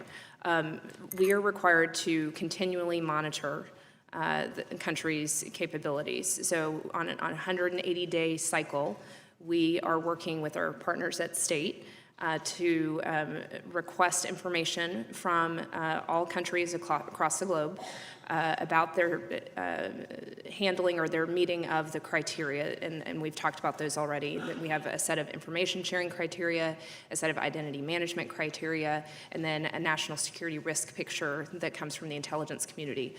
Those are all identified public information in the proclamation. When we go through the process of updating how people are doing, we're asking questions like, did we see people reporting or see the country reporting lost and stolen passport data to Interpol? So we have Post at Embassy is reporting back to us on the status of their country's adherence to those criteria. And then we're collecting information from operators, from Interpol itself, or how our Customs and Border Protection officials are seeing certain trends, perhaps fraudulent passport trends or other crime trends. We take all of that and we assess against a pretty rigorous rubric, and we'd be happy in a closed setting to brief on that rubric. And then on the other side of that, you have scores of how a country is doing in meeting those criteria. To talk about an individual country, we would need to be in a classified setting. So, well, it leads one to ask, so under the Obama administration, the DHS secretary, pursuant to the statute that's now been brought into the record, gave a list of countries and did not mention Russia or China. And it makes one wonder, so were they adhering to the processes that the Obama administration felt were appropriate 5 years ago under the Obama administration vis-a-vis where they are today? I mean, has there been any significant change or any necessity for Russia or China to be added since the Obama administration didn't see fit to include them on the list? Again, I'm going to make my comments agnostic to a You can make it generic, country. But at the end of our process, we report to the president, And the Secretary makes recommendations whether any of the countries that are currently facing travel restrictions have so improved that they can be removed from the travel restriction, or if their status has changed in some way. We also report if we've determined that a country poses a significant risk to the United States because of a deficiency. And it is then at that time that the President makes a decision about whether to exercise his 212F capabilities. So we walk through that process every 6 months, and you haven't seen those countries nominated. So I think you can We can make some assumptions. that they are not that deficient. Now, here's what I will tell you. It's 200 countries. Everybody has room to improve. And we are working very hard through a variety of mechanisms, including the visa waiver program, where we are very concerned about foreign terrorist fighter flows coming out of Syria into our European partners, which is why this body passed the 2015 Visa Waiver Improvement Act to make sure all of the tools in our toolkit are applied to this potential challenge. So it is, everybody has room to improve, is how I would answer your question. Gentleman yields back with 21 minutes over the 5 minutes. But just Just a point of little privilege. lightheartedness Just here. a point of privilege. That was in response to a question asked during my time. And actually I asked am about not a minute and a complaining. half before my time was in. So We are trying to be on time, but without a heavy gavel during this hearing. The gentlelady from Minnesota, Ms. Omar, is recognized for 5 minutes. Thank you, Chairwoman. Mr. Ramotowski, you've been with the State Department for 33 years, right? Over 33 years, yes. No, wonderful. Has it been typical for more than 100 people to sign dissent memos on a given policy? That would be atypical, I think. Atypical. Has it been typical for policy to drive several SOs to publicly resign in protest? There have been Foreign Service officers who've resigned in the past over various policies. That's true. In June of 2017, between the second and the third version of the Muslim ban, more than 100 diplomats signed a dissent memo that said, quote, banning travelers from these 7 countries calls back to some of the worst times in our history. Former consular officer Christopher Richards, who resigned in protest of the Muslim ban, said in an op-ed that the consular officers were not able to issue waivers on their own, that they had to get approval from the State Department. Would that be you? Do you give that approval?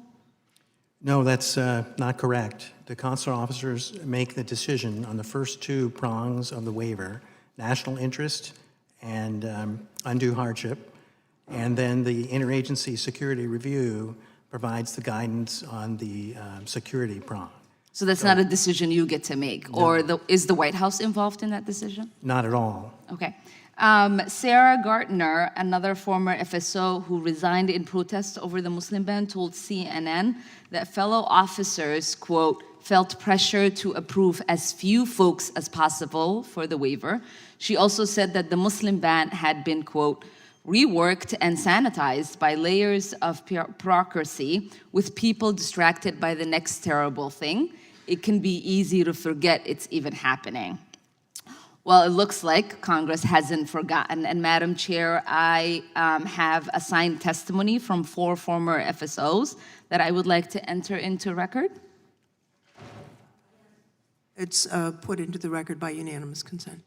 Thank you. Ambassador John Foley, who quit his post as ambassador to Panama in 2018, said he could no longer represent President Trump and still hold true to the value that make this country great.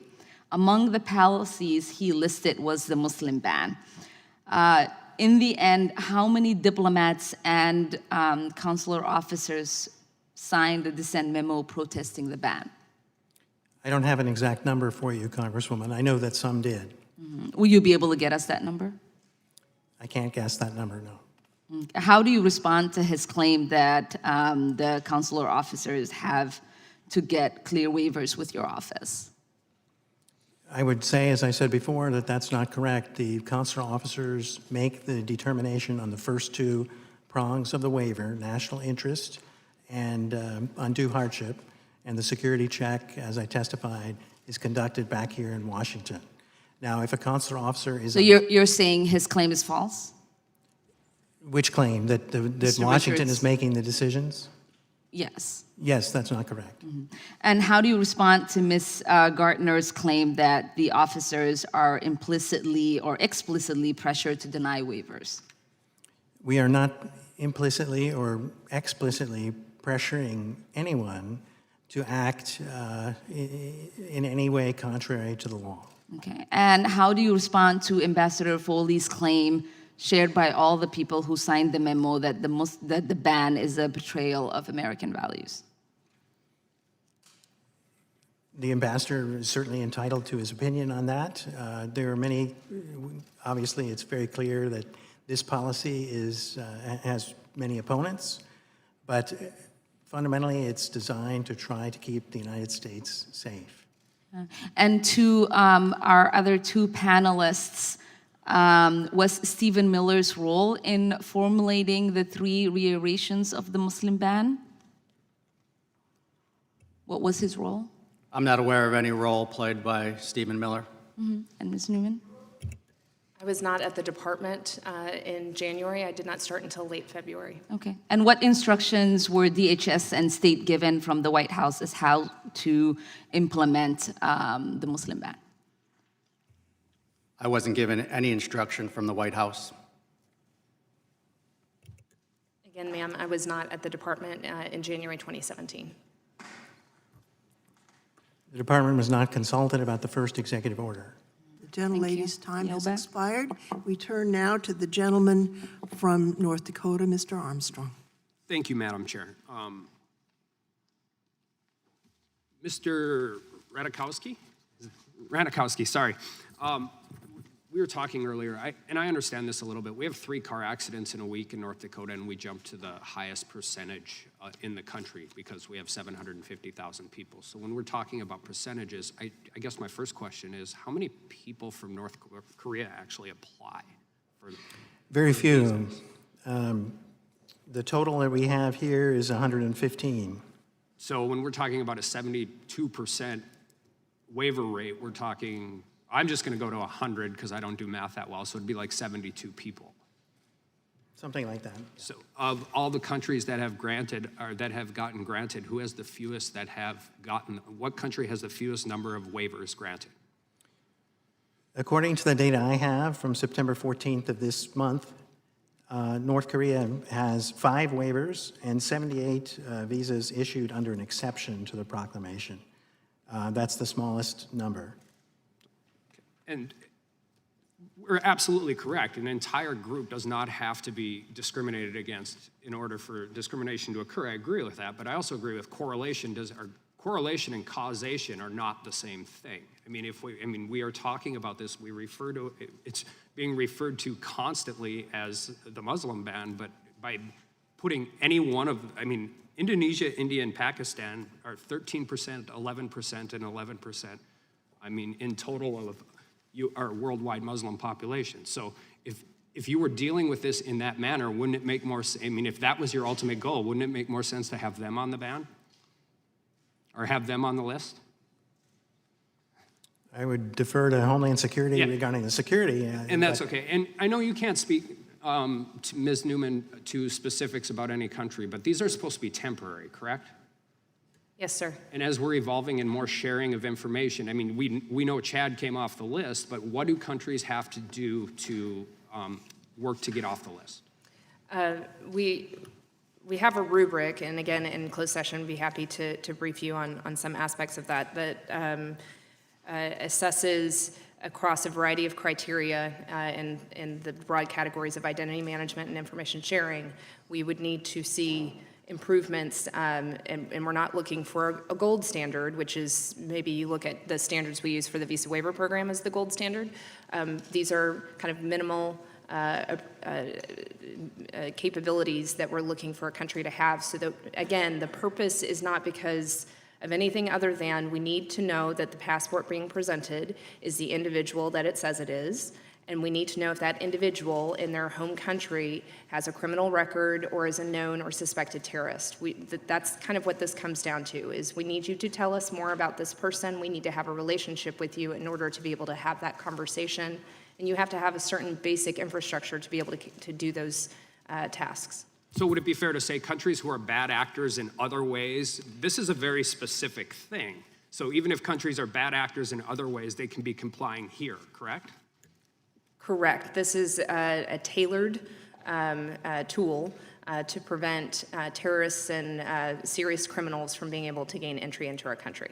And so, like, when we talk about Iraq, I think one of the things we forget is that we have a relationship with Iraq. For good, bad, or indifferent, we have been in country for well over a decade, and that's one of the reasons where, I mean, so outside of their government interacting, we actually have knowledge base in which to deal with individuals who are applying.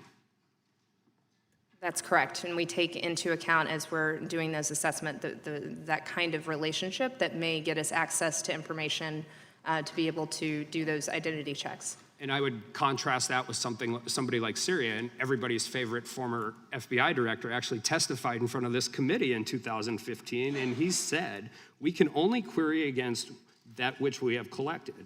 And so if someone has not made a ripple in the pond in Syria on a way that would get their identity or their interests reflected in our databases, we can query our databases until the cows come home. That was his saying, not mine. But nothing will show up because we have no record of that person. You can only query on what you have collected. And with respect to Iraq, this is where it goes into the Iraqi refugees. They have a relationship. So if you don't have any information, we're talking about moving to the Washington, the third prong. I mean, if you don't have any information at all, you cannot have any identifying marks on somebody who's going through this process. What happens next?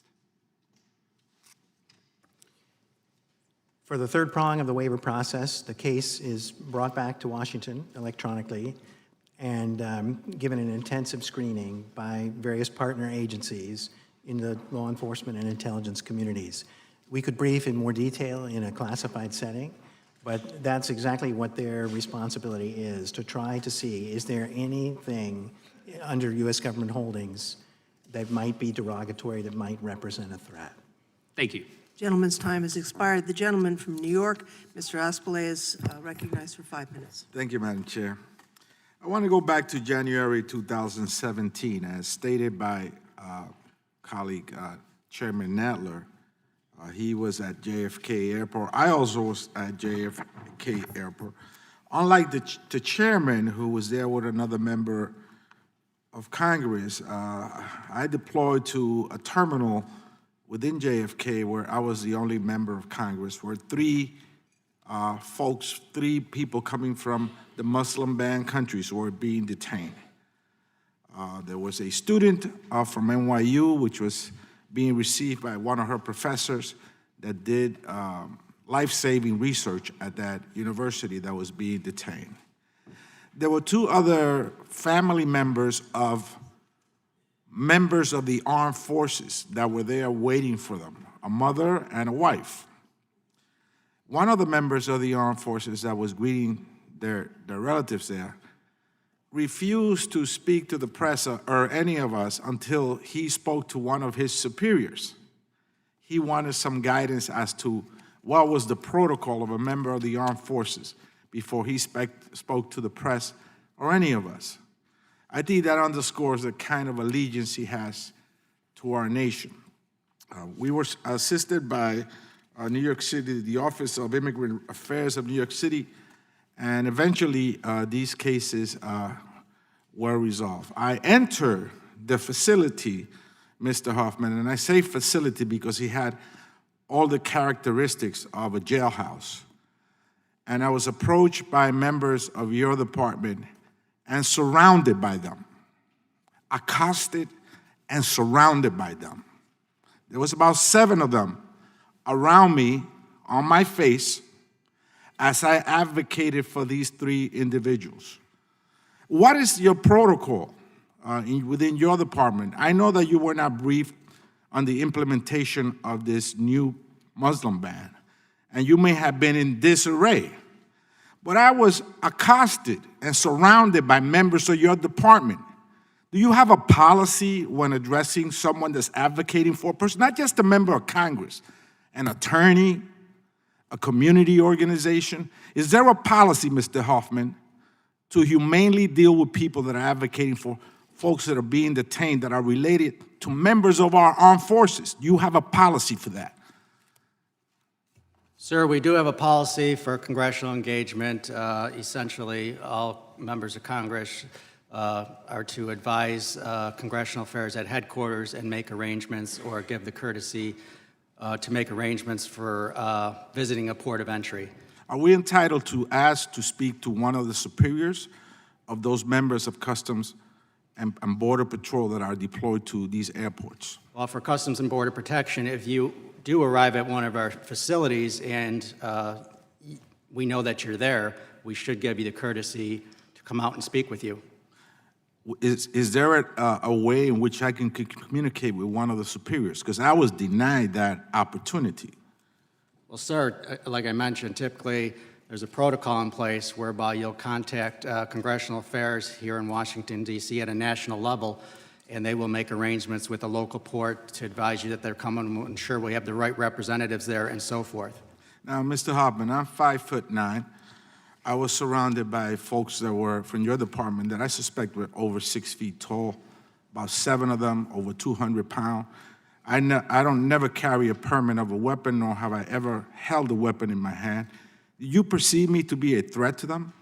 Sir, I can't speak to that specific instance. You know, I understand your frustration, and you know, I don't know what happened, so I can't speak to it. Well, let me just state for the record, Madam Chair, that in my efforts to advocate for 3 folks, including a student at NYU High School, at NYU College, and 2 relatives of members of our armed forces, I enter what looked to be a holding facility in a jail. I was surrounded and accosted by members of Customs and Border Patrol, denying my right to contact one of their superiors. And I felt that that was a very threatening moment, not just for me, but for any American. Gentleman, I yield back. Gentleman yields back. The gentlelady from Texas, Ms. Garcia, is recognized for 5 minutes. Thank you, Madam Chair, and good morning, and thanks to our witnesses for coming today, excuse me, to testify. The Muslim ban is yet, in my view, another tactic in this administration's use of anti-immigrant policies. This ban has impacted several of our districts, including my very own in Texas. And for the record, let me state that maybe the witness doesn't think it was chaos, but certainly the Inspector General thought it was pandemonium. The international airport in Houston was, in my view, complete chaos. There was news reports all of those days in the beginning of the ban from all around the country and the world showing the chaos. So it's so hard for me to believe that we have a witness today that is denying that. And in my district, some of this confusion, some of the fear, and some of the frustration still exists. I have a constituent who reached out to my office pleading for help in her K-1 visa. She states, and these are direct quotes, "I am the petitioner for my Iranian fiance, Baruch Sharifi. More than 2.5 years ago, my life changed when I met my now fiance. We decided to apply for the K-1 visa shortly after becoming engaged in Turkey. But much to our dismay, a month after we applied for the visa, the Muslim ban was expanded to include K-1 applicants, and since then, I've not been able to be with my fiance. The Abu Dhabi embassy, where he had his interview more than 14 months ago, does not seem to have a response as to when our visa petition will be approved. The petition is still in administrative processing with no change or update since July of 2018. I've tried reaching out to our U.S. senators, but have had no luck. I received a message from Senator Cornyn, that's our state Texas senator, applauding President Trump's cause and not offering any help for my case. Metaphorically, it was just another door shut straight on my face. These past 2 years have taken a toll on my dreams, yet my faith keeps me strong to continue fighting. I implore you, if there's anything you can do to help my case move toward appeal and approval, I would be grateful." That's signed by a constituent. Madam Chair, I would like her entire statement, which is a full page, to be entered for the record. Without objection. So it seems to me that there's still a lot of backlog and there's still a lot of distress on so many people still waiting. I ask each one of you, and just very quickly, because I'm only going to ask one question. Why is it just taking so long? As briefly as you can, because I've got to move on. By far, the longest source of the delay was the intensive security clearance checks that had to be done in all waiver cases. And again, starting in July of this year, we have dramatically improved the speed of that process. Well, and we look forward to those stats. Yes, and Ma'am, you're next. I would just like to I say need to move on, that sir. one case that you mentioned, if you would let our team know, we'll look We into have it. led everybody through the Congressional Liaison Office, et cetera, but nothing's happened yet. I just wanted to use an example. Ma'am? Yes, ma'am. I share your concern that the security checks take so long. I would like to point out, and again, we can go to a closed session and maybe discuss this further, but for a lot of our vetting populations, not just these 7 countries, the process takes a long time. And we've been working for several years to try to automate things. And, sir? Ma'am, I'll defer to Department of State. The waiver process, for all right, thank practical you. purposes, rests with Madam them. Chair, I yield the rest of my time to my colleague, Ms. Omar. Gentlelady yields to the lady from Minnesota. Thank you. I just wanted to follow up on a question. Who at the state or DHS is working on the 180-day review report? And how do we know that you're doing the review of the countries placed on the ban? If you can. Yes, ma'am. We're very short on time, so if you. Yes, we do. The process that I was describing earlier, we conduct that every 180 days. We submit a report to the president at the end of that process. And earlier you said that the state was not consulted in regards to the formulation of the Muslim ban. How did you know how to implement it, and what challenges existed because of it? It was definitely very challenging, Congresswoman, and we did not have any advance notice or consultation about it. Gentlelady's time has expired. The gentleman from Colorado is recognized for 5 minutes. Thank you, Madam Chair. I first just want to echo the words of my colleagues and associate with their remarks. The policy that we're examining today certainly runs counter, in my view, to our American values, counter to our nation's founding, and counter to our morality and our humanity. From its inception, our nation has been a beacon of hope for the huddled masses who yearn to be free the world over. Since its founding, this land has been a safe haven for immigrants seeking a home, those fleeing persecution, those desiring the freedom to worship, and those placing their hope in the American dream and the belief that you can make it here if you try. We are all immigrants, and that certainly is true in my own instance as the son of African refugees. Yet since the moment President Trump was sworn into office, he and his administration have countered these ideals with anti-immigrant policies like the one we are addressing here today. The Muslim ban's most assured effect is to keep families apart. Indeed, this ban is one of the administration's first family separation policies in a litany of policies that followed. I would like to, as my colleague from Texas did, highlight a story of 2 constituents, Zachary Einerson and his wife, Shadi Semahi, whose visa application has been held in administrative processing since June of 2018. Shadi established and successfully ran her own business in Iran, which she closed in order to move and live with her husband. She is currently living in the United Kingdom as a dependent on Zachary's student visa while he completes a PhD program there. Luckily, the United Kingdom has allowed the 2 of them to remain together while they await the outcome of the U.S. immigration process. However, their temporary visa status in the UK is about to expire, which would force them to separate, Shadi back to Iran and Zachary back to the United States. This would cause them much undue hardship and, in fact, put both of their individual lives in physical danger. As a U.S. citizen, it's not safe for Zachary to live in Iran, and due to being married to a U.S. citizen, Shadi's in danger if she returns there as well. With the completion of Zachary's degree drawing near and his father suffering from a critical illness in Colorado, Zachary and Shadi are being forced to undergo life and death decisions about the well-being of their family and the safety of one another with no definitive resolution in sight. And so I just cannot phrase it more straightforwardly than Zachary did after submitting multiple documents demonstrating that Shadi has no criminal history, no assumption of threat or risk should be projected on Shadi simply because of her national origin or religion at birth. It is simply un-American to discriminate against immigrants solely because of where they come from or their religious beliefs. And I share that story because I think individual stories can get lost in some of the debate that we're having today about the technical intricacies of immigration law and the way in which this presidential proclamation has been implemented. And I hope that each of you will take these stories back to your colleagues because these are people who are struggling under what I believe to be, as I said, an anti-immigrant order.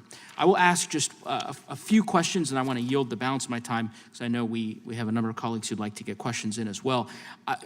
Following up on Representative Omar's point, as you all know, and I think it's been adduced in this hearing already, the proclamation requires DHS to produce a report every 180 days to the president. And it sounds as though in the prior exchange that has happened. Is that correct? Yes, sir. And has that happened every 100 days? Yes, sir.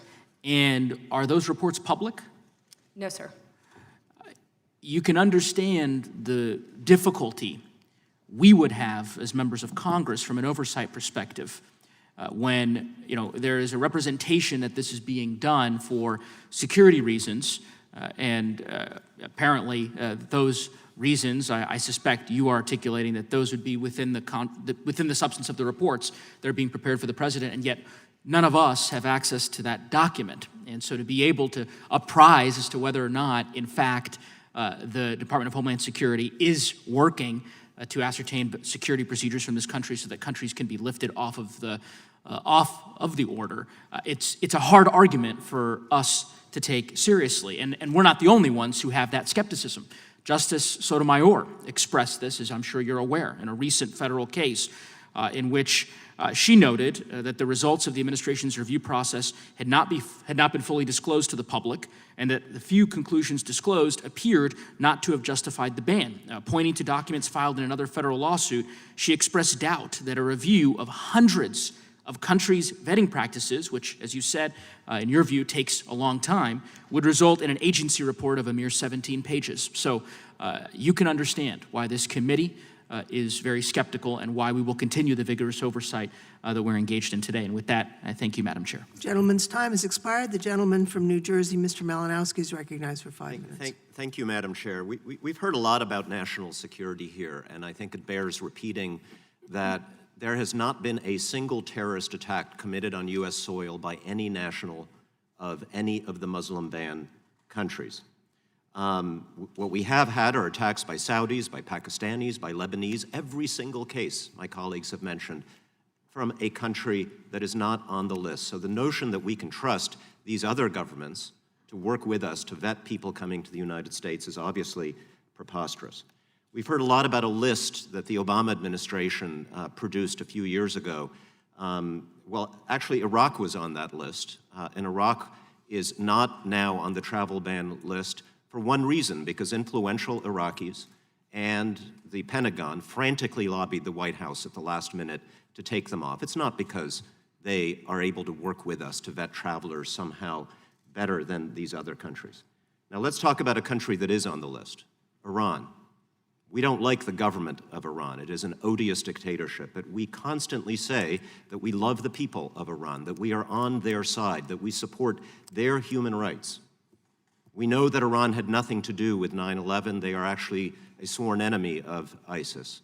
And yet it is our national policy to say to the Iranian people, even as we claim to be on their side, that none of them are trustworthy enough to come to the United States unless they can go through this added hoop of proving that denial would cause them undue hardship.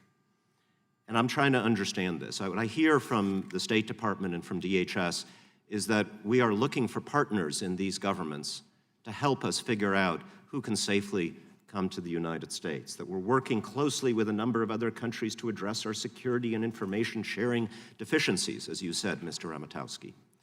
Let me ask you both this question. Are we waiting for a partner in the Iranian government before we allow an Iranian grandmother to come visit her granddaughter in the United States? Is that what we're waiting for? Congressman, no, we're not. That's why the waiver process and exception process exists in the proclamation. Well, the Because as you- Iranians have one of the lowest rates of approval in the waiver process, even when consular officers say they should be allowed in. Let me give you a specific case. Layla Ali Karami, she's a human rights lawyer, an Iranian human rights lawyer, director of the Center for Supporters of Human Rights in Iran. She bravely defended Iranian dissidents before the revolutionary courts in that country and was forced into exile. She lives in the United Kingdom. She is subject to the travel ban. She cannot come to New York to lobby the United Nations to pass resolutions condemning Iran. Are we waiting for an Iranian partner, Iranian government partner, to allow her to come to the United States? It's been over a year. I'll defer to DHS on the requirements, but if her case is pending a security review, we can look into it. I don't have any details on the particular case you raised. Well, let me ask you this. What specific security checks are conducted on Iranians, Libyans, Syrians, people subject to the travel ban that we do not conduct on Pakistanis, on Saudis, on Lebanese, on citizens of countries that actually are responsible for 100% of the terrorist attacks that have been committed in this country? What checks are we conducting on these folks that we're not conducting on nationals of those countries? Can anybody answer that? I can partly answer it, sir. First of all, under the additional executive orders that the President issued requiring enhanced vetting, visa applicants will be checked more closely at the embassy or consulate when they first apply. It might be a further anti-fraud review or some sort of extra analysis done at post. And then if the individual qualified for a waiver, the waiver would be sent in for the interagency review back here. That, up until July of 2019, was a very manual, labor-intensive, time-intensive process with partner agencies. We've automated that now, and that process is also being used for other visa applicants. It makes it significantly safer. We're subjecting these people from countries that have committed no terrorist attacks in the United States to more onerous vetting and security checks. And on top of that, they have to prove undue hardship in order to get a waiver. And if you're from Saudi Arabia, you're from Pakistan, you're from Lebanon, none of that. Explain to me the national security justification for that distinction. If I can, sir, the security checks that have been referred to are also done on nationals from other countries. It's the same process, and we would need to go into a classified setting to discuss how that process works. It's the same process. Why have this? It's the difference between a waiver situation, which I will defer to my colleague from state to explain, and visa process checking. The gentleman's time has expired. We will go to the gentlelady from Florida, Ms. Mukersel-Powell. Thank you, Chairwoman Lofgren, and thank you for all of you for coming here this morning.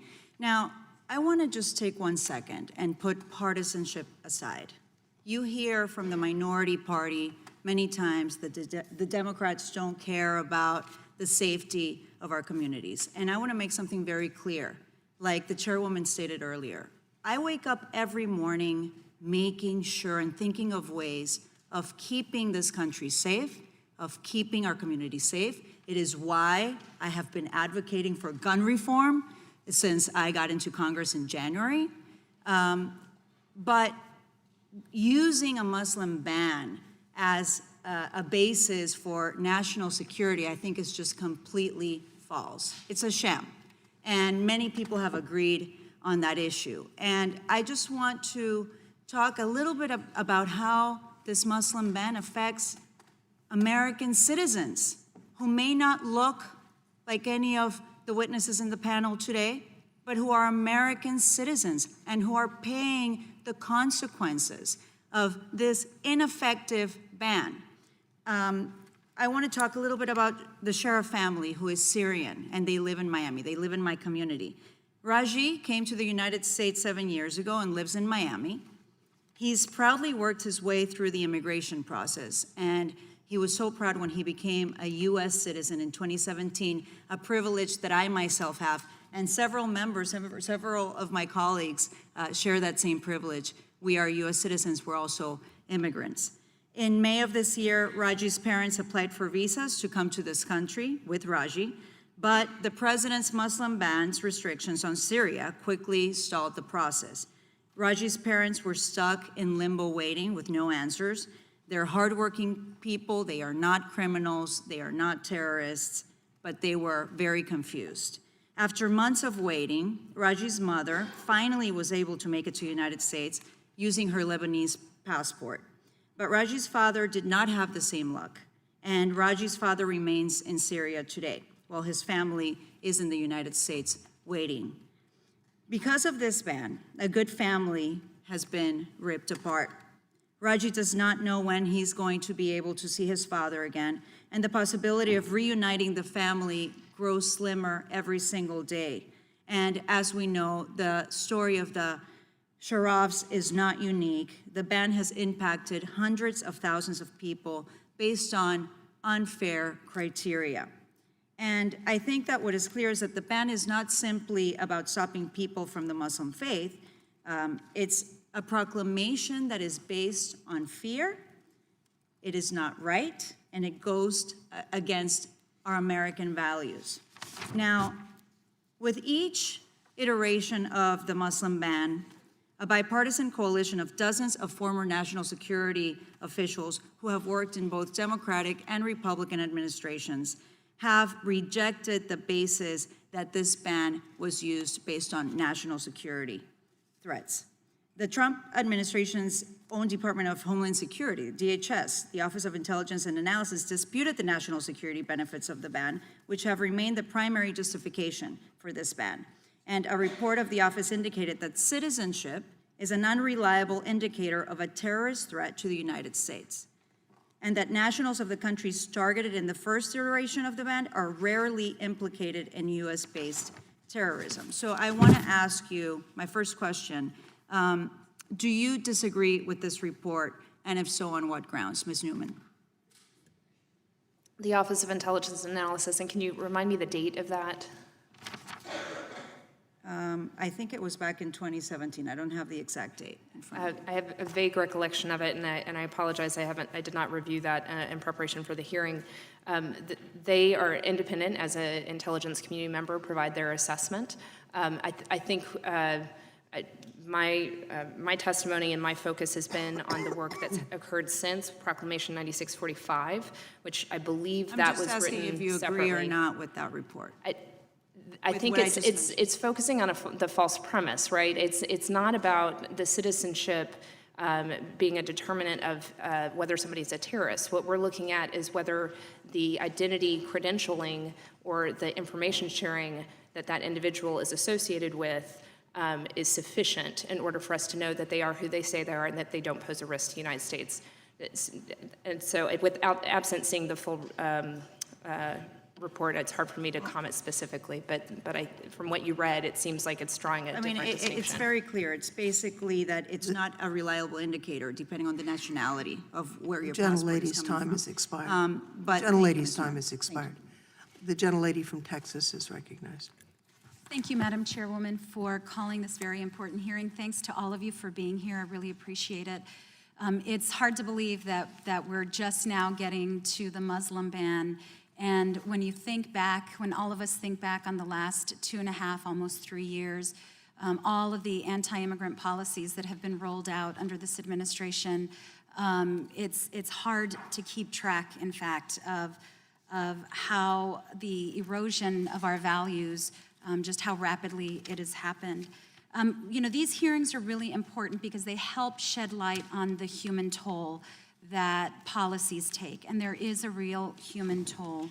I would like to just very briefly ask for unanimous consent to allow testimony. Without objection, then. Thank you. A story from one of my constituents. We've been listening to the human toll and the human impact. I have a constituent whose fiance is in Iran and who has been waiting for this waiver, waiting for her visa.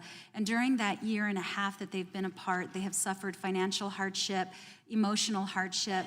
They have grown despondent, very depressed, lots of anxiety. The impact to them has been really devastating. And so I have a couple of questions about that, but I do want to also say that we don't have to sacrifice our values in order to obtain and attain and retain security. It is possible, absolutely possible, to be a secure nation and to celebrate and uphold our values all at once. So my first question is, my constituent has been waiting for almost a year and a half. Why is the process taking so long? Can someone give me a succinct answer? Yes, Congresswoman, it took time to set up a waiver process at the beginning, and the security checks required, the intense manual interagency security checks required in order to issue the waiver were the largest source of delay. Let me just say that, we are very cognizant of the impact on human beings by this delay, and we are working as hard as we can to minimize it. I understand that there's this idea that in response to inquiries and lawsuits that the State Department says that each applicant has to wait in line, and obviously we know that's a very long line considering the wait time that some of our constituents have had to live through. How do you keep track of the order of people in line? Let me just say, Congresswoman, that we do expedite cases of really urgent humanitarian concern, emergency medical, things of that sort. We regularly contact embassies and consulates and ask them if you are aware of a particularly urgent case, particularly in the first year of the process when the security vetting was much slower. We wanted them to signal to us that this was an emergency case, and we would do our best to process that. For the non-emergencies, though, is it a question of resources? Is it, what is, I'm trying to, it's a question of resources. It's a question of resources and capabilities at partner agencies that have to do the manual deep dive research. But as I mentioned, beginning in July, a large part of that is now automated. And so just in the past 2 months, we've doubled the number of waivers issued. There will be more and more going forward from this time. I'm sure some are being issued today. So we expect that there will be a significant decrease in processing time for everybody. And I have a question about those folks who were not offered a waiver during the first 2 iterations, and now under the 3rd iteration, are they being reconsidered for a waiver? We will reconsider any case at any time, Congresswoman, even if the initial decision is a denial. If an applicant chooses to reapply again because their circumstances are different, we will reconsider that case anytime. Are we able to have copies of the various rules that have changed via each iteration? Could Congress get a copy of that, these 2 committees? You mean the presidential proclamations and all? The processes and policies that you all are using to evaluate. Yes, we did provide a variety of guidance, information, and other directives to the committee in response to a written request from the chair. We've already done that. We can brief on the security clearance process in closed session if you would like. If there's a particular case or more of concern to you, our team is happy to look into that and let you know what is going on with it. Unfortunately, my time has expired. Thank you so much. Gentlelady yields back. The gentlewoman from Texas, Ms. Jackson Lee, is recognized for 5 minutes. I thank the chair for this hearing, and I thank the witnesses as well. Many of us have had the State Department and Department of Homeland Security before us on many occasions. As I would, let me thank all of you as public servants for the work that you do, even though the policies of which you're here for have, I believe, have no grounding in reality and opposing a difficult posture. Let me just quickly indicate the first order, January 27, 2017, Iran, Iraq, Libya, Somalia, Sudan, Syria. Then we move on to March 6, 2017, Iran, Libya, Somalia, Sudan, Syria, Yemen. Move on to September 24th, Chad, Iran, Libya, North Korea, Somalia, Syria, Venezuela. Let me try to ask the State Department, were you involved in the iterations rather, of these executive orders? Not for the first version, Congresswoman, but subsequently there was an interagency process that reviewed the executive orders and the proclamation. So in the rush to do the first one, you were not engaged? We had no advance consultation. And as noted by the Inspector General of DHS, there was widespread confusion at the nation's airport, pandemonium within the administration, noting that the agencies charged with implementing the ban were largely caught by surprise. To Customs and Border Protection, did you know anything as the first ban was issued? No, ma'am. I became aware after signature. So there were your officers at the nation's airports, that were international airports, that were confronted with travelers who had already left their place of departure, coming into the United States, who left their place of departure and had no knowledge of a change in policy. Correct. We had people in real-time travel. You had people who had heretofore legitimate documents, such as a tourist visa, who were coming into the United States that would be detrimentally impacted by the Muslim ban. Potentially, yes. With that in mind, I know how orderly CBP is. You want to follow the law. Did that put your officers in jeopardy as they dealt with individuals who likewise would have felt they were in jeopardy and might have been impacted in such a way that inappropriate behavior on both parts might have occurred? Both groups not knowing what was going on. Fear, for example. No, I don't think it didn't put the officers in jeopardy. As I mentioned earlier, since it was effective immediately and we were notified after signature, it was a challenging implementation to get the policy. Do you think it might have put the visitors in fear who had legitimate documents? I wouldn't say put them in fear, no. Well, let me beg to differ with you. I beg to differ with you for Mohammed Abdul Qadra, a 16-year-old Jordanian who had lived in the United States with his brother who had a green card. He was a Katy High School student. I was called to the airport, Bush Intercontinental Airport, who I have great respect for those individuals that work there for your agency.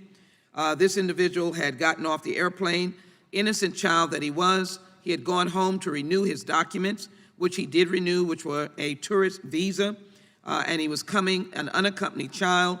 It was an innocent child who had gone home to renew his documents because they had expired. Of course, they hadn't expired when he got home, so he appropriately got him back from Jordan, an ally of the United States, but he was a Muslim. The teenager looked every bit a part of the diverse American youth that we trained. He was here getting improving his English, but when he was questioned, it looked as if he was going to school here, and he was detained. His family could not access him. No one could access him. He had a slim-fitting shirt, button-up collar, rolled-up jeans, big blue watch, just like any of our teenagers. And he was immediately, after maybe staying in a detention cell, that he was probably fearful for his life because he is coming here unknown to what is going on, was sent to a children's center in Chicago. It was my office, along with his lawyers, that worked diligently to turn that into a short-stay basis, the ones that we see, the children in the H8 centers today that are in there for a year, 6 months, 4 months. Do you believe that he was afraid? Maybe under the circumstances, probably he could have very well been afraid. But again, we treat everyone with dignity and respect. We let them know what's going on throughout the process.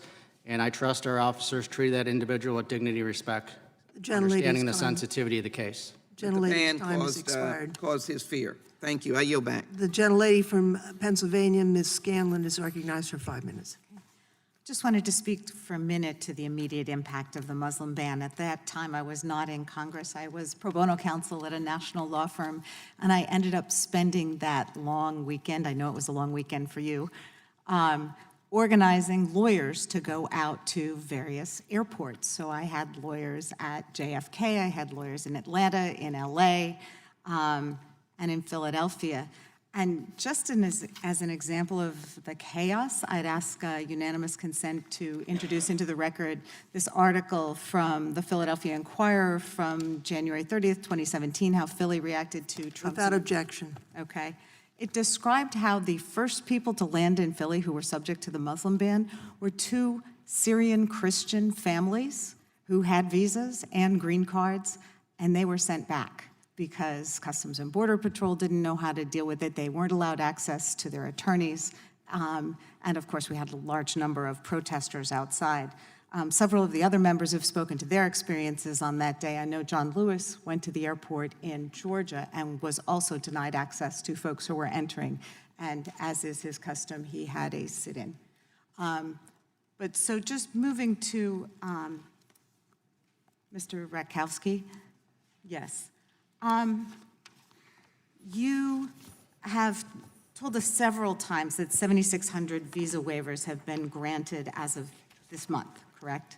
September 14th, yes. Okay, and that's since the inception of That's correct. this ban. Okay, so over 60,000 people subject to this ban have applied during that time, right? Approximately that number, yes. Okay, can you give me a more specific number? I know the 60,000 number was as of March. The number that I have here in terms of totals is about 72,000. Okay, so 72,000 people have applied, and you've managed to put out 7,600 waivers. Right. Roughly half of them in the last 6 months. Roughly half of them in the last 2 months. In the last 2 months, okay. And so again, looking at those total numbers, if we've got, how many, 72,000? That was the grand total of applications, yes. Okay, so 72,000 applications minus 7,600 waivers granted, and then you also said that there have been 31,334 refusals? Approximately, yes. And Okay. approximately 15,000 cases are still ongoing through the security process. Okay, so we've got over 33,000 people who haven't had an answer yet, right? About 15,000 of them. Okay, so 15,000 haven't gotten any answer. What happened to the other 18,000? They were denied. They didn't qualify for a waiver. Okay. Or they were denied. You know, the figures I have, Congresswoman, I can Yes. quote for you. Out of the grand total, 12,912 were denied for other aspects of immigration law.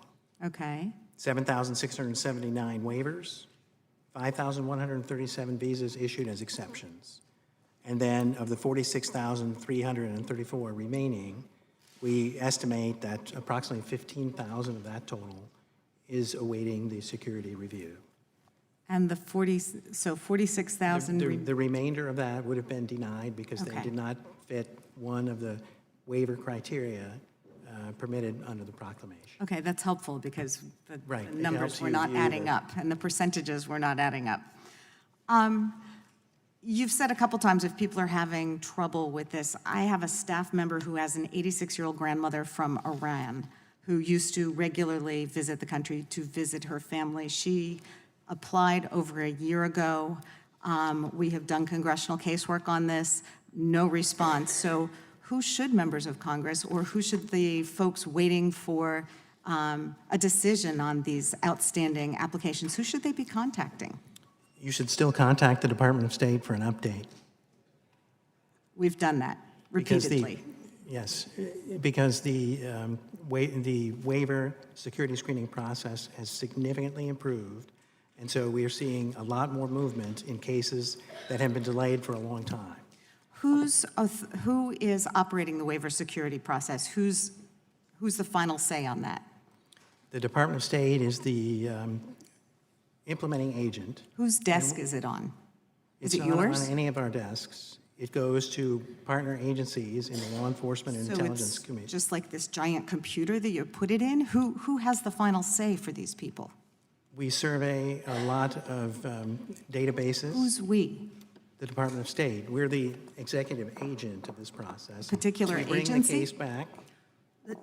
I'd have to brief in closed session on the specific agencies and what they exactly do, but they are part of the law enforcement. And The gentlelady's time has expired, but the gentleman could answer by saying it is the Department of State that finally issues. That's right. Because Thank you. It comes back to us and we send it.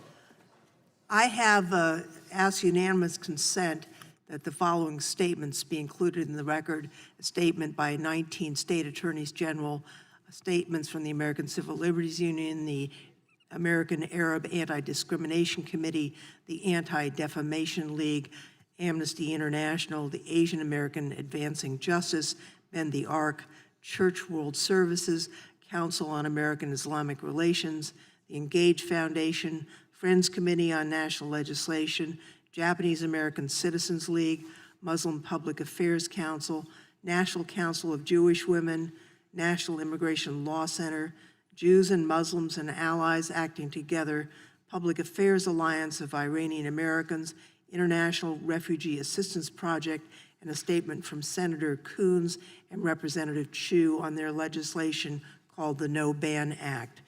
And without objection, those statements will be made part of the record. Mr. Abera?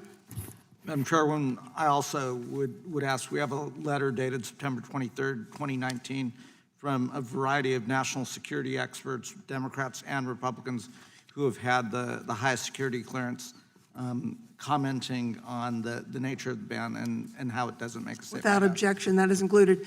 We will be in recess for 5 minutes waiting for other panel, but before you leave, I'll just note that the record will be open for 5 days, during which members may ask additional questions of the witnesses. We would ask that you respond promptly. One of those questions will be how we got from 15,000 Syrian refugees in 2016 to 11 this year, only 11, and whether that was part of this process or some other process. With that, we will be in recess for 5 minutes, and then we will have our second panel.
The subcommittees will resume from our recess, and I want to thank the witnesses for coming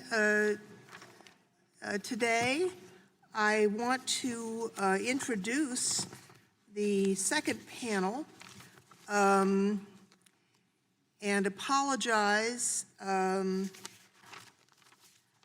see, I'm losing my track of my place in the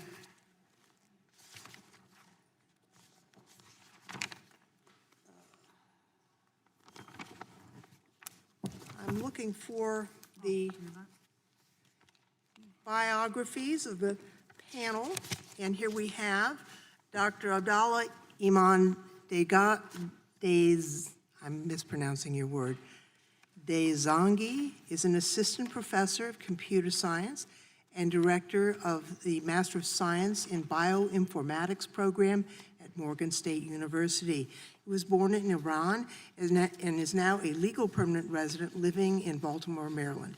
He holds a PhD in computer science from Griffith University in Brisbane, Queensland, Australia.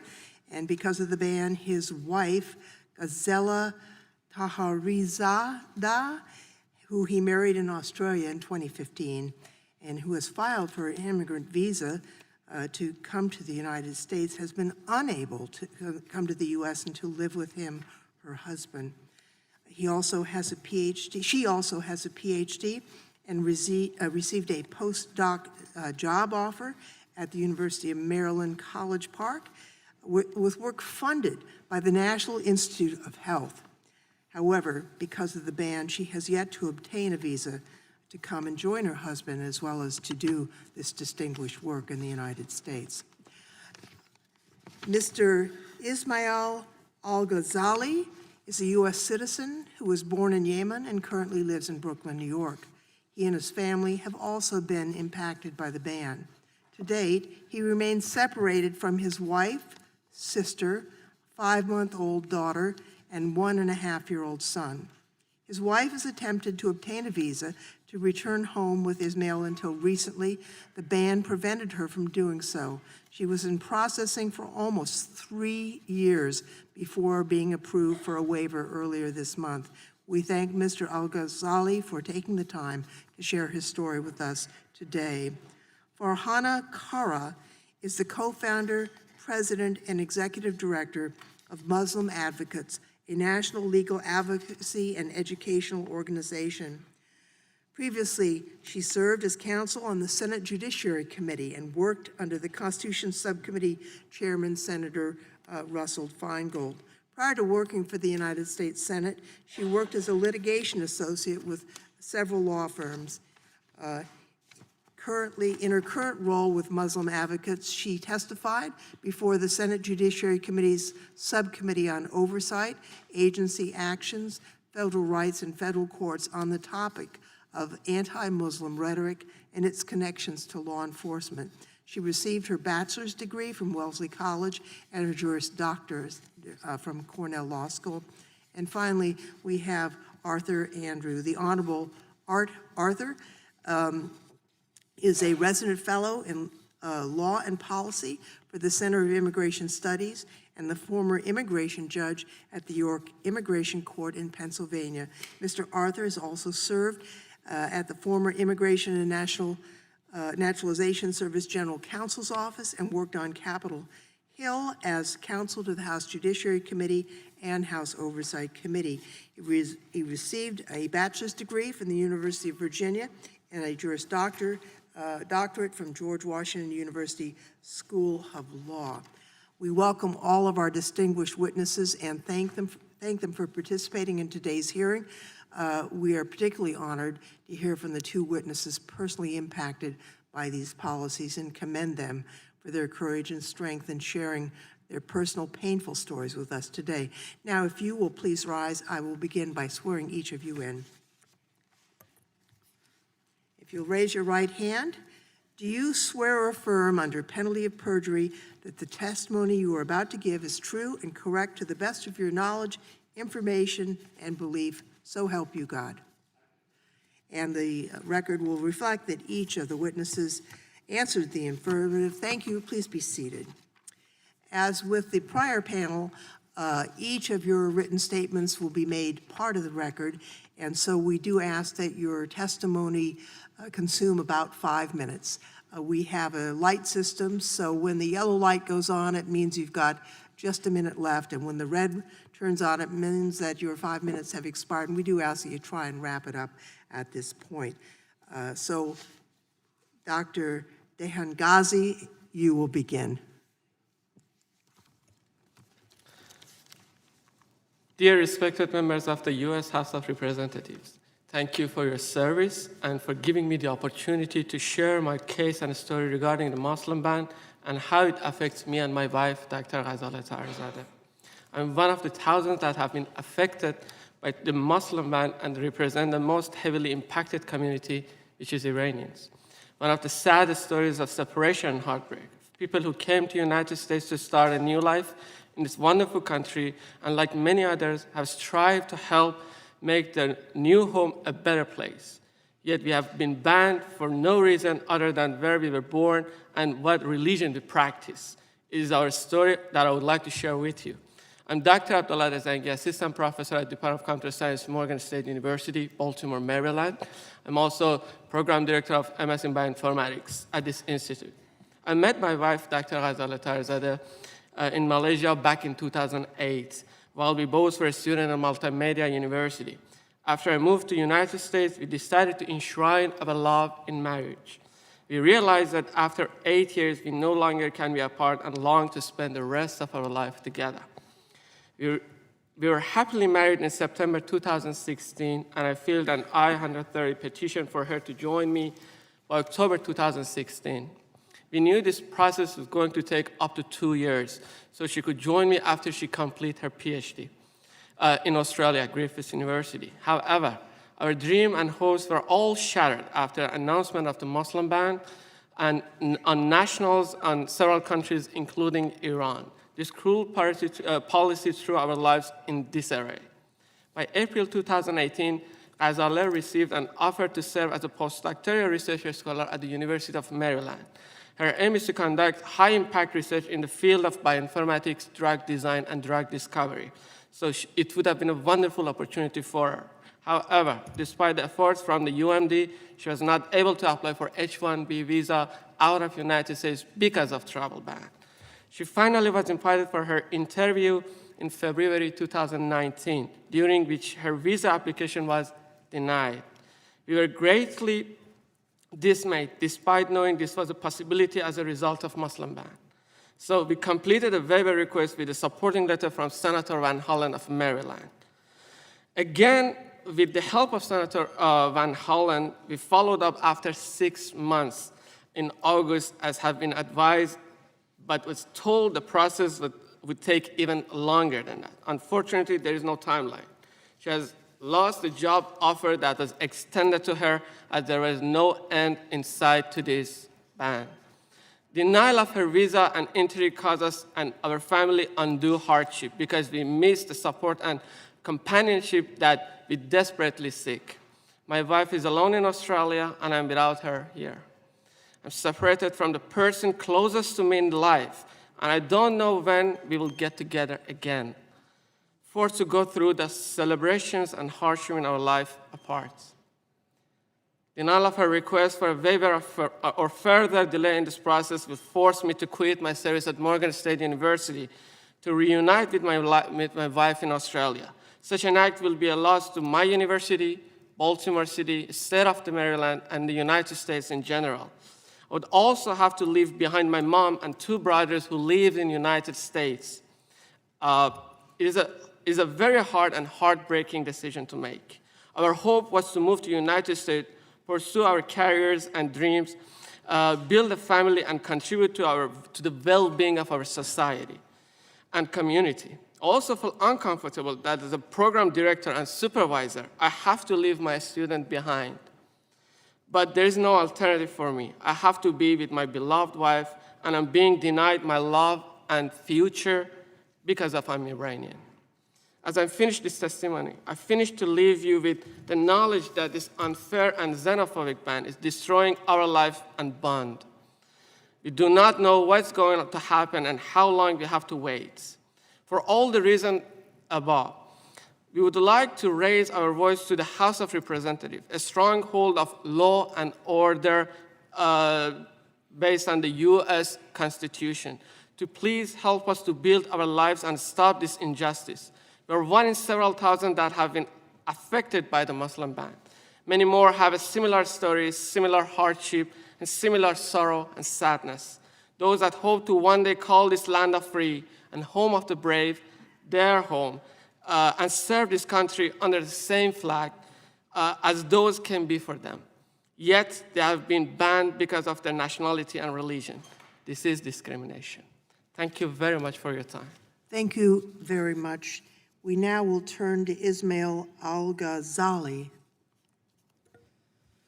Thanks. Good afternoon, Congressmember. Thanks for giving me the opportunity to share this with you. My name is Ismail Alghazali. I live in New York City, one of the greatest cities in the world. I work at a bodega, a small neighborhood market in Brooklyn. This work doesn't make me rich, but I love it because I get to meet so many people of all race and all religions. I know all my regular customers by name. When they come to my store, I want to take care of them. Today I'm here to tell you the story of my family. My wonderful wife, Hind, and our two childs, Khalid, my son, who's a year and a half old, and my newborn daughter, she's 5 months old. In fact, I never even met my daughter yet. I never hold her in my arms. I've only seen her through photos and videos. I do not have words to describe the love that I carry in my heart for my wife and my kids. It hurts me so much that it's been now more than a year since I've seen my family. Hind, Khalid, and Rahaf and I were separated by thousands of miles because of the Muslim ban. I know I wanted to marry my wife, Hind, right away after I met her. We fell in love and got married in 2013 before our family and friends. Hind has the best heart. She wanted to take care of people. In fact, her dream to become a nurse. She can't do this in Yemen, but she can pursue her dream in America. We had just been married, but I had to leave Hind behind and go back to America. I had to feed my family. My job was back in Brooklyn. I needed to be in the United States to apply for my family to join me. In my heart, I felt that we will be together in America soon. I am a U.S. citizen, and she's my wife. We were married. What could go wrong? After the first visa interview in New York, I returned to Yemen to be with Hind. After 2 long years of waiting, the date for our immigration interview had finally arrived. My friends and coworkers loaned me the money that I needed for this trip. Together, we traveled to Djibouti for the interview. When we arrived, my wife was 8 months pregnant with our son, Khalid. Her pregnancy had been difficult. Doctors had discovered she had a heart condition. We know that the Muslim ban stopped the Yemenis from entering the U.S., but we also know it allows family members of U.S. citizens. Hind should have been eligible for a waiver. I'm a U.S. citizen, and she's my wife. And she needed medical care for a serious health condition. But the interview did not go as we expected. It didn't even last 5 minutes. They returned Hind's passport and said that her visa is being denied because of the Muslim ban. Even though Hind was my wife, we were not eligible for a waiver. We were stuck in Djibouti. I was not able to work there. The money that I borrowed was running out. I wasn't sure what to do next. Hind went into labor late one night. For most couples, this is a happy occasion. For us, it was the most scariest experience in my life. It took me 30 minutes to find a cab while my wife was in pain. Hind contractions were coming faster and faster, and we were 5 minutes away from the hospital, but there was no time left. My wife gave birth to our son Khaled in the back of a cab. I will never forget this night and how hopeless I felt. I stayed as long as I could. I had 10 months to be with my family, but I had to go back to New York and provide for them. And Hind was expecting our second child. Leaving them again behind, it was more painful than I could imagine. And in April of this year, my wife gave birth to our daughter Rahaf back in Yemen, and it broke my heart that I wasn't there for her. Now I have been asked to come back and re-interview for the waiver. I still have hope that we will be together again as a family here. Hind will become a nurse. My son and daughter will go to school and pursue their own dreams. I pray that you will find it in your heart to allow families like mine to be together. Please end this ban. Thanks for listening. Thank you very much. Farhana Khera, we'll hear from you now. Good afternoon. My name is Farhana Khera. I'm the Executive Director of Muslim Advocates, a national civil rights organization. Since early 2017, we've been fighting the Muslim ban in the courts and working with Congress to right this wrong. Chairs Lofgren, Bera, members of the committee, thank you for holding this historic hearing, the first congressional hearing on the Muslim ban. Your presence here signals your commitment to protecting civil rights for all. Ismail and Abdollah, thank you so much for your courage. You speak for thousands of Americans who are hurting today because of the ban. So how did we get here, and what can Congress do? In January 2017, just 7 days after his inauguration, President Trump issued an executive order banning people from 7 predominantly Muslim countries from entering the U.S. Thousands of Americans flocked to airports across the country in protest. As court after court ruled that the Muslim ban was unlawful, the president issued 2 revised versions of the ban, versions that claimed to include exceptions in a waiver process. Immediately after the 3rd ban went into effect, thousands of blanket denials for visas were issued before individuals even had a chance to apply for a waiver or demonstrate that they were eligible for one. According to recent data from the State Department, of roughly 60,000 visa applications received during a 16-month period, only 5.1% of the waiver requests were granted. And to date, there is no waiver process available to the public. As we feared, the so-called waiver process has been a sham. We believe that the vast majority of the waivers sought involve Americans like Abdullah and Ismail, seeking to be reunited with their family, or individuals seeking urgent medical treatment. There are people like Maral Tabrizi, a green card holder, married to a U.S. citizen who recently gave birth and desperately wants her parents to visit from Iran so they can hold their grandchild.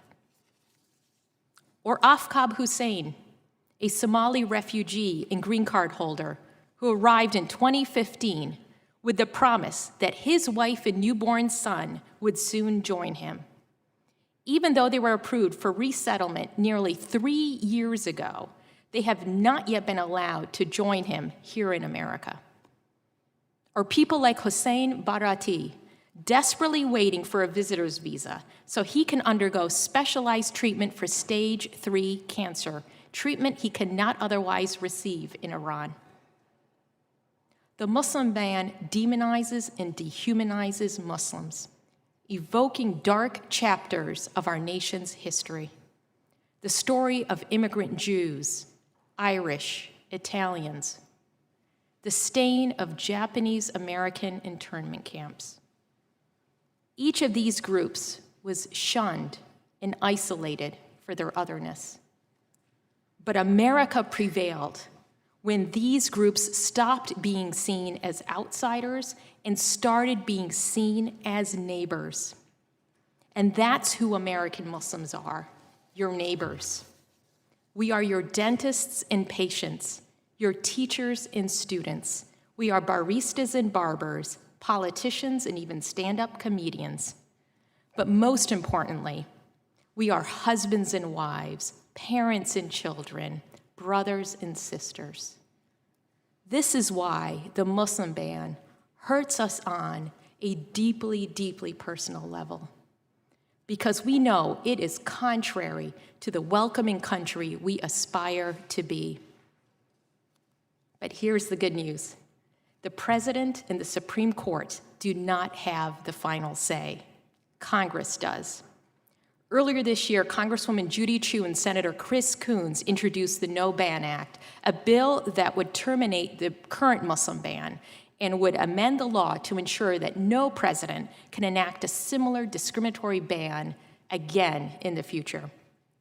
But most importantly, it would bring immediate relief to thousands of Americans who are separated from their loved ones today.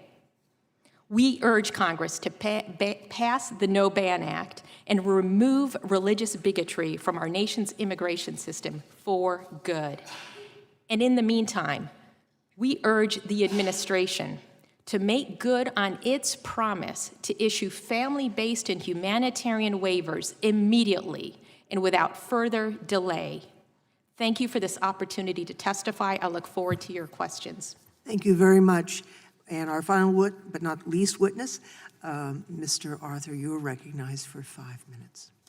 Thank you, Madam Chairman. Chairman Lofgren, Chairman Barra, ranking members, and members of the joint subcommittees, I thank you for inviting me here today to discuss this important but often misunderstood issue.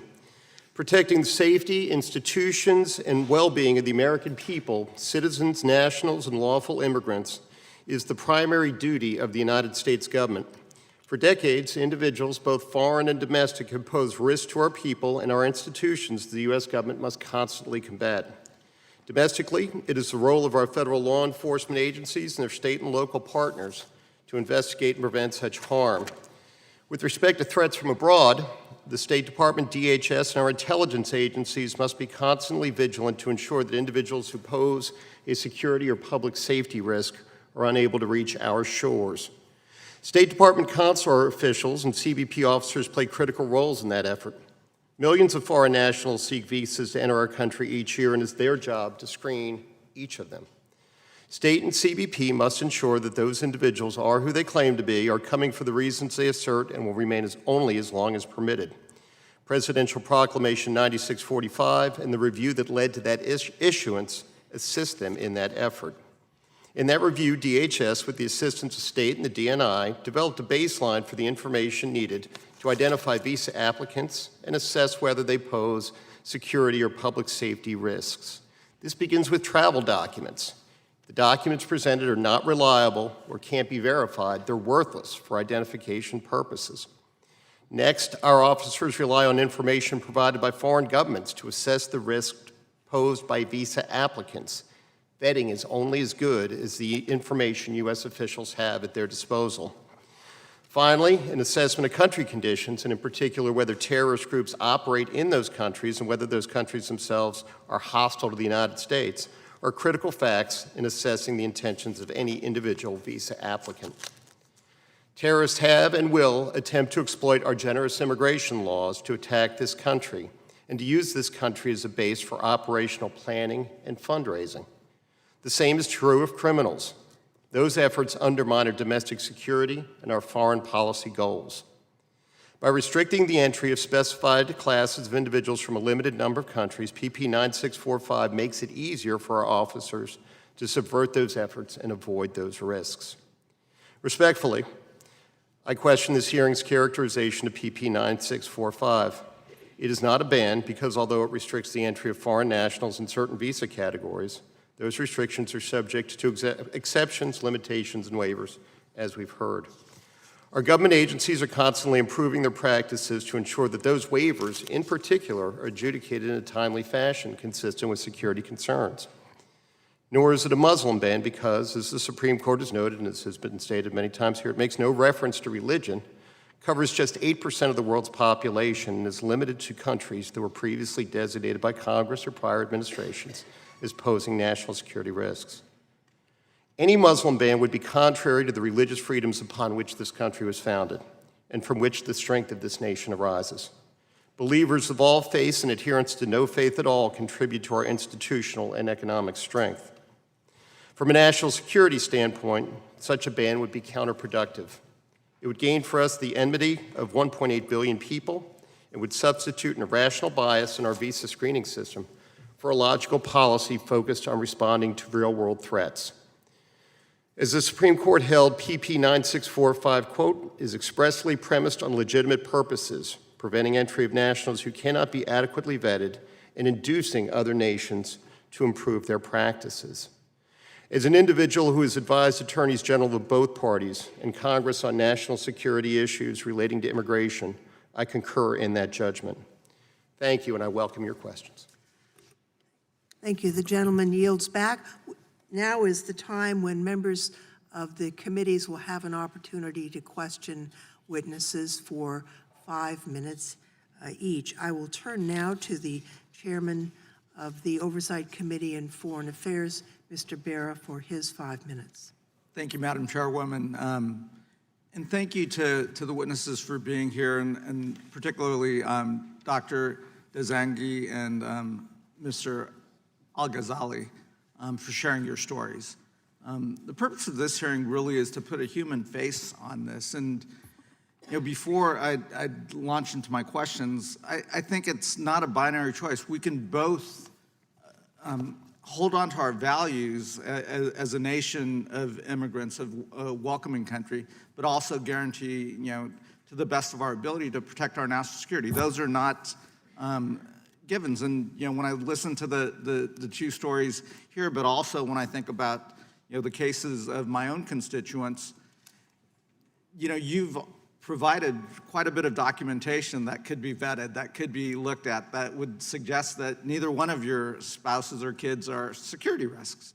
So there's plenty of document to say, well, we don't have this information to do the vetting process, just smacks of insincerity right now. In my own district, we currently have 39 open cases that, as far as we can tell, have not moved anywhere in the last 6 months. And it's only when we've intervened through the media and others that we've been able to get the process unstuck. So my hope is, based on this new automated system, that backlog will get cleared up, that we will be able to move folks through here. And again, I hear far too often of folks that are being kept from their families. The best estimates that I can get from the Brennan Center is that the Muslim ban's kept over 3,800 partners from their American spouses, over 1,500 children from their American parents, and over 3,400 parents from their American sons and daughters. Now, we can do better than that, and we must do better than that. And the No Ban Act will help us do better than that. Ismail, let me ask you some questions, if I might. We understand from the State Department that they don't consider being in a conflict zone an undue hardship. And your wife is in Yemen, which has been subject to years of wars and conflicts. Would you consider the conditions in Yemen to be undue hardship? Yes, the Yemen is really in the hardship right now. You're talking about in a country where people live in darkness. As a matter of fact, after I was separated with my family, when they returned to Yemen, I called my wife like 2 weeks later after they arrived in Yemen, and there was no baby food or no milk at any supermarket. It's a country under war, That's what have me. That sounds like the definition of undue hardship. Ms. Khera, in your advocacy work, there doesn't seem to be a real valid definition for undue hardship, and national interest requirements receive the waiver. From your experience, what is that definition? How is that definition being applied? Thank you, Congressman, for that question. And let me first say that we have, Muslim advocates have had some insight into what the State Department has been doing and how it's been treating applicants who are potentially eligible for waivers, in part through our litigation that was brought with our colleagues at Lutfi Legal. It's a class action lawsuit brought on applicants who are seeking waivers in federal court. And as a result of that litigation, the court has ordered the government to produce information to try to get an understanding of what guidance has been given internally to consular officers. Also, as a result of that litigation, we've been speaking with consular officers, including some of the folks that Congresswoman Umar referenced earlier, and they paint a very different picture from what we've heard earlier today. And specifically, there isn't clarity, especially to the public, about what these standards mean. You refer to undue hardship. There's a reference to a national security check also, that the admission of the applicant is in the national interest of the United States.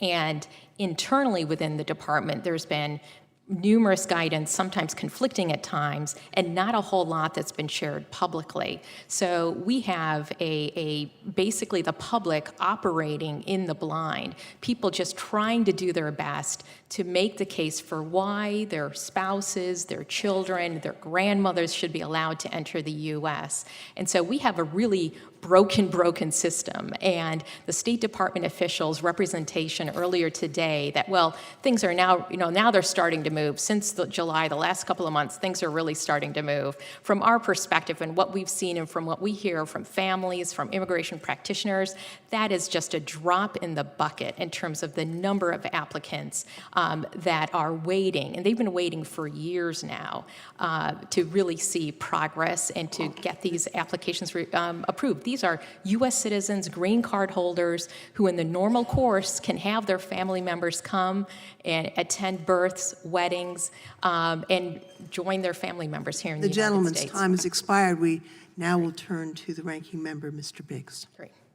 Thank you, Madam Chair. And I appreciate all the witnesses coming and telling your story and what's gone on in your life. I will say that I think it is unfortunate to continue to refer to this as a Muslim ban. I thought we might have put that to bed in the last hearing. And I'm interested in how at least one of you testified that the ban, which is not really a ban, it's a limitation and it's a review, said that this applies to 7 predominantly Muslim nations, and then quoted old data. Data that we heard earlier specifically stating that refuted that old data, which I thought was interesting. And yet, the same witness just poo-pooed the entire hearing that we just had. I think that's unfortunate.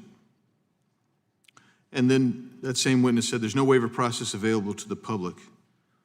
And yet, that seems to be an astounding misunderstanding of the process to obtain a waiver. We had an expert come in and talk about everyone who's applying for a visa in this category has a review to determine whether they qualify for a waiver. There's not a second affirmative requirement because, as the State Department official said, look, if we figure if you're going to apply for the visa, you must want the waiver. So we're not going to put them through the second process. Now, does it take some time? Absolutely, because the testimony was pretty clear. And my experience in following this on other immigration issues is you're trying to develop communication with certain nations so that you have veracity in the documents that you're reviewing, you're having veracity in the testimony that you're hearing, so you know who the individual is and you know what they're saying to be true or accurate. So I'll give you a rather homely example, but we have the 3 Northern Triangle states. We could not send people back who had received due process in the United States because there was no travel papers. They required travel papers. So you couldn't send somebody back. So we ended up detaining them much longer than we should have and wanted to. Now all 3 of those nations have complied and had a more open, more transparent process, and now they don't require those travel papers. So they can be removed after they've had their due process if they're removable. The same thing goes on here in it's not necessarily that an individual they may be a wonderful person, but the requirement that we place on our customs officials and our Homeland Security officials is to determine whether they're who they say they are and if they're a threat to the country.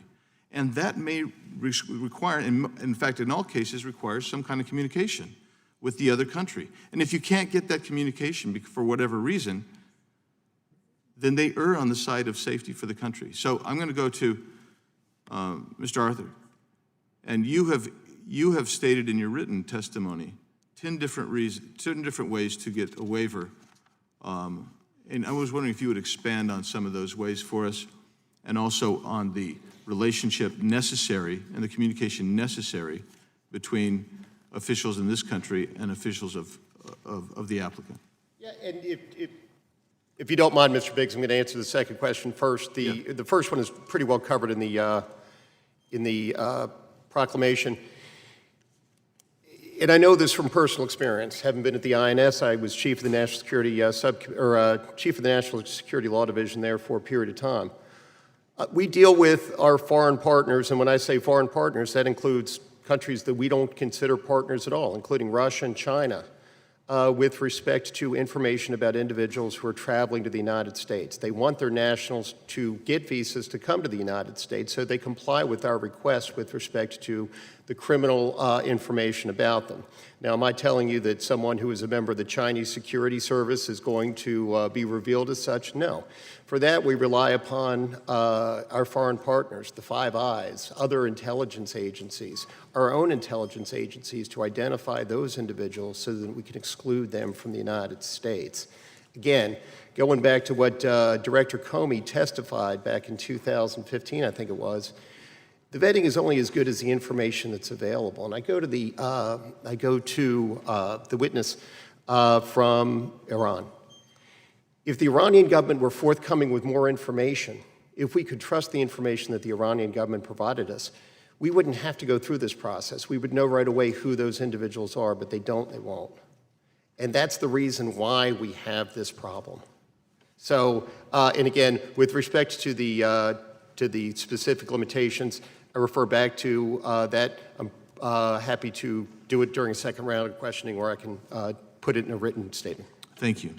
Thank you. The gentleman's time has expired. The gentlelady from Washington is recognized for 5 minutes. Ms. Jayapal. Thank you, Madam Chair. I wanted to start just by saying that it's entirely appropriate that a witness would quote statistics that are on the website of the State Department. The State Department is required by law under the Consolidated Appropriations Act of 2019 to provide quarterly reporting on implementation of the Muslim ban. The last report that was publicly provided was March of 2019. It is impossible for the public to know what is happening if the State Department is 2 quarters behind on their reporting. So I thank the witness for using the publicly available documentation that is there. And I want to start just by thanking Dr. Dehzangi and Mr. Alghazali for your testimony and for being here. We so deeply appreciate it. Your stories, in fact, are the human face, as my colleague Mr. Bera said, that is reflected, frankly, in thousands of people across the country, certainly constituents in my district who are suffering, whose families are suffering from Donald Trump's Muslim ban. To constituents, just as an example, in my district, Rod Cyrus is an Iranian man who's been working as a business intelligence product manager, and he and his wife have waited now for 4 years for the U.S. government to allow her to join him here. Another is Shorey Kobanani, also from Seattle, and she works 2 minimum wage jobs to care for her father, who has a disability, and she's been separated from her Iranian husband for 2 years. And I think the real travesty of this is that U.S. citizens shouldn't have to worry about being reunited with people that they love, with their family members. Green card holders shouldn't have to worry about this. Refugees who are here legally and have applied legally for their spouses and children to come to this country shouldn't have to worry about not being able to be there as a spouse delivers, delivers a child, as we have heard. And so let me start with you, Mr. Dehzangi. Could you tell me why you came to the United States, and what made you decide to stay here in this country? Well, I moved to the United States in 2015 to start to work as a postdoctoral research scholar at the University of Iowa, working on the impact of non-coding variants on psychiatric diseases. I decided to move to the United States, to join my family, my mothers and two brothers. I obtained my green card on December 2016, 29th. And since then, I continued my work at the University of Iowa. My aim was always to join my family and build my career in high-impact research in the United States as frontiers of research and advancement in technology in the world. It was always my dream to conduct a high-impact research and contribute to the well-being of my community and research. So in this way, I joined my mother, which is a senior citizen, and also my brothers. It was the aim of our family. And my brother, I have two brothers. One is a professor at Northwestern University and living in Chicago, and the other one is a professor at West Virginia State University, living in West Virginia.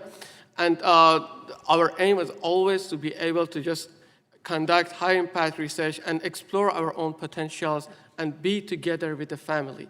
And the reason being is we decided to stay here was because all the possibilities that we had to contribute to the high-impact research. Thank you so much. So really, you have this very educated family. You came here to join your family, but you contributed your skills to this field, your doctorate degree to this field of high-impact research, helping us, the United States, to really advance our research and technology. And your wife, I understand, also holds a PhD and received a postdoc job offer at the University of Maryland, where her work would have been funded by the National Institute of Health, is that correct? Yes, exactly. Which sounds like a very prestigious position, and I think the United States would be lucky to have someone like your wife contributing to health research that would benefit so many people here.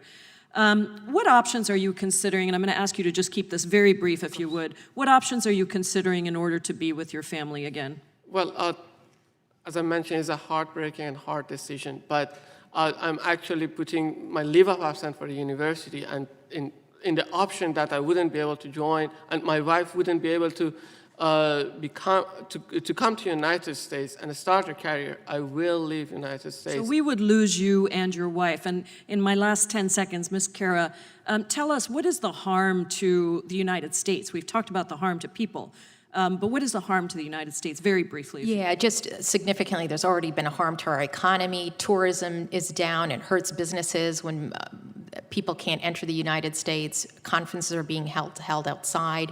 Different data have shown that we've already lost billions of dollars, and that hurts big and small businesses. Thank you. I yield back. Gentlelady's time has expired. The gentleman from New York is recognized for 5 minutes.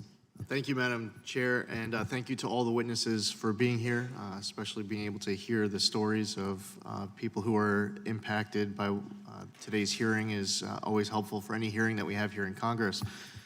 And Mr. Alghazali from New York, fellow New Yorker, giving you the assumption that you're a great guy, you have a great wife, you have two beautiful, amazing kids, and the goal is to be able to live out the American dream, to be able to escape conditions in Yemen, which we know here. I mean, here in America, we may not know, obviously, to the extent that your family does back in Yemen. It's a really bad situation back there. We do know that here in the U.S. The one thing that you might not take comfort in, because the ultimate goal here is for you to be with your family. That's what you want. That would make you happy. Nothing short of that you'll be able to take comfort in. It was something interesting as I hear your story is. And as the ranking member of the Oversight and Investigation Subcommittee with Chairman Bera, and we have a great working relationship on a bipartisan basis, something that we should talk further about all across the entire world. I have stories in my office where someone is an American They were born in the United States. They're multiple generations here in the United States. They have a clean record. One case comes to mind of someone who's retired law enforcement in New York with a crystal clean record who met a woman abroad and is not from any of the countries we're discussing today. It's actually a country in South America. In vetting the case, I'm not aware of anything at all in her background that would prevent her from coming. And he has applied repeatedly to try to get a visa, just actually to have his wife be able to meet his family, not even requesting permission to stay, just to come for a couple weeks. And that visa continues to, that request continues to get denied. And something that sparked the story too, when you said you went to the meeting only lasted 5 minutes and then it ended. That was exactly the story from a couple of weeks ago, because he and his wife were really excited for this meeting, and it lasted about 5 minutes, and they never got really the opportunity to make their case. And that piece of it is very interesting to me, because and Chairman Bera, hopefully this is something that we can discuss, is the issue that I have with certain countries that are greatly destabilized by the government is the lack of documentation that's provided by many people applying. And then as a tactic, the United States government tries to make up for that through interrogation. And I think that it's greatly unfortunate as far as best practices and visa approvals, and if you're applying for a waiver, to present yourself to the United States government, to take all of that time and travel to present yourself and your wife to the United States government, and for the United States government to take 5 minutes and not ask you a lot of questions, I think is malpractice on the part of whoever's asking you the questions, because you're presenting yourself. You can ask a lot of questions that you were there prepared to answer, and I think that's something that, from a policy standpoint and oversight standpoint, and it was something productive, I think, for this committee to hear. I'm someone too who believes that that this particular ban was discriminating against countries, not discriminating based off of someone's religion, and it's caused a lot of debate and controversy and friction, in Congress and out of Congress, debate in the media amongst the American public, but if you are from Iran, and I know a lot of people who are Iranians, amazing people who are contributing massively to our country. I adore, some of my best friends are Iranian. It's a great nation. If you're from Iraq or Turkey or Afghanistan or Egypt or from Lebanon, then the ban wouldn't have been applying to you. The issue with your wife in Australia is specifically the country of where your wife is from, and not the religion. Again, I don't know both of the witnesses. This is the first time we're meeting, first time I'm hearing your story, but I want to say thank you, and I think especially as we hear your personal stories, there's stuff that Chairman Bera and our committees can work together on moving forward on the policy standpoint. So thank you for being here. I yield back. Gentleman yields back. The gentlelady from Minnesota. Madam Chairwoman, might I have just 30 seconds to just comment on the Congressman's remarks? Actually, Okay. that's not in order. So Okay, sorry. We will turn to the gentlelady from Minnesota. Thank you, Chairwoman.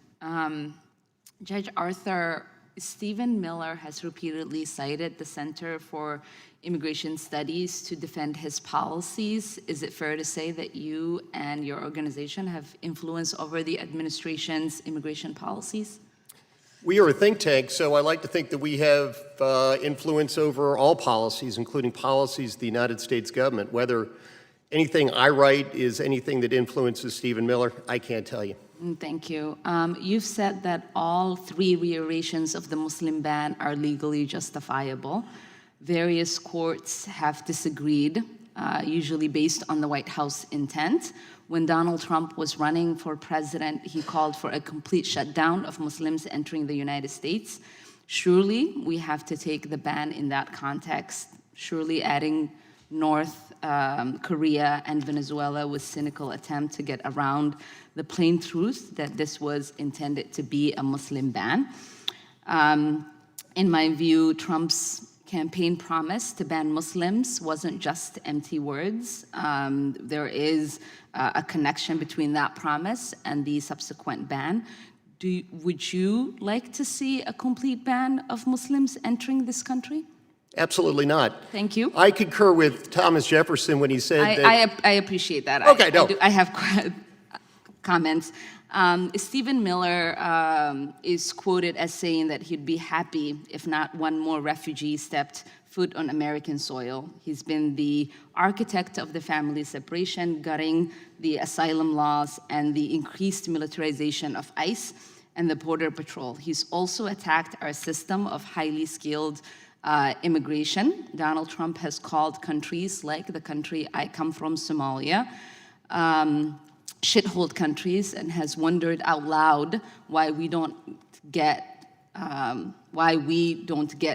more people from places like Africa and Haiti, and why we shouldn't get more people from places like Norway. We can conclude that anything besides an ethno-nationalist project from what the White House is doing. They've told us what they want to see, which is for people from white countries to immigrate to the United States. Your organization, the Center for Immigration Studies, has recently published an article asking whether we as a country had forgotten 9/11. There are 2 members of Congress mentioned as part of evidence in that article, Rashida Tlaib and myself. The Southern Poverty Law Center has designated your organization as a hate group, citing your repeated circulation of white supremacist and anti-Semitic writers. The Washington Post has rebuked the research from your organization on terrorism and immigration, and CIS's defense of the Muslim ban. So I don't know how we should take your views and the views of your organization seriously, sir, instead of understanding them as a point of view of a fundamental anti-immigrant ideologies. When you were asked by my colleague Hank Johnson in March, you denied that John Tenton was the founder of CIS and said, quote, "If there is a founder of CIS, it was Otis Graham." In an obituary for Dr. Graham, James Banner credited him for making the environmental case for restricting immigration in 2 of his later books. There was a manifesto from the man who killed 22 people in El Paso last month. In the manifesto, he said that because of the looming environmental catastrophes, I quote, "The next logical step is to decrease the number of people in America who are using resources." This was his justification for the act of mass murder, apparently inspired by the ideas such as those espoused by Otis. I'm appalled by that. Everyone here should be appalled by that. And I hope that you and the founder of your organization are appalled by the fact that you inspire people who engage in such acts. I yield back. Gentlelady yields back. Madam Chairman, may I respond in any way to that? Actually, that's not an order either. So Very good. Just as with the Ms. Khera. I'm The just, gentlelady. point of order. So what's the rules of the committee if a member chooses to utilize their 5 minutes to destroy a witness? Are you saying the rules of the committee, or attempt to just slander someone who's in front of us? Going on the record of the words that he used is not a destruction of a witness. The gentlelady will withhold. A point of order has been raised. Ordinarily, this is a time where members may ask 5 minutes of the witnesses. There's not a time for the witnesses to give speeches, and we will now recognize. What's the ruling? So I'm just wondering, what's the rules of the committee? If a member chooses to spend their 5 minutes slandering a witness in their organization, what is the rules of the committee as to whether or not the person who gets slandered is allowed to respond? Well, if the facts are on the record, the gentlelady will suspend, and Mr. Zeldin will suspend as well. The rules of the committee provide that under the 5-minute rule, members may question or make statements. It is not a time for witnesses to make speeches. We will now recognize Point of order / parliamentary inquiry. Mr. Biggs, you're recognized. Thank you, Madam Chair. In the past, in this committee, it's been my observation that on occasion when someone has not to engage in debate with the witness per se, but actually has maligned their character and accused them and accosted them or their organization, we've had the courtesy to let them briefly respond to that.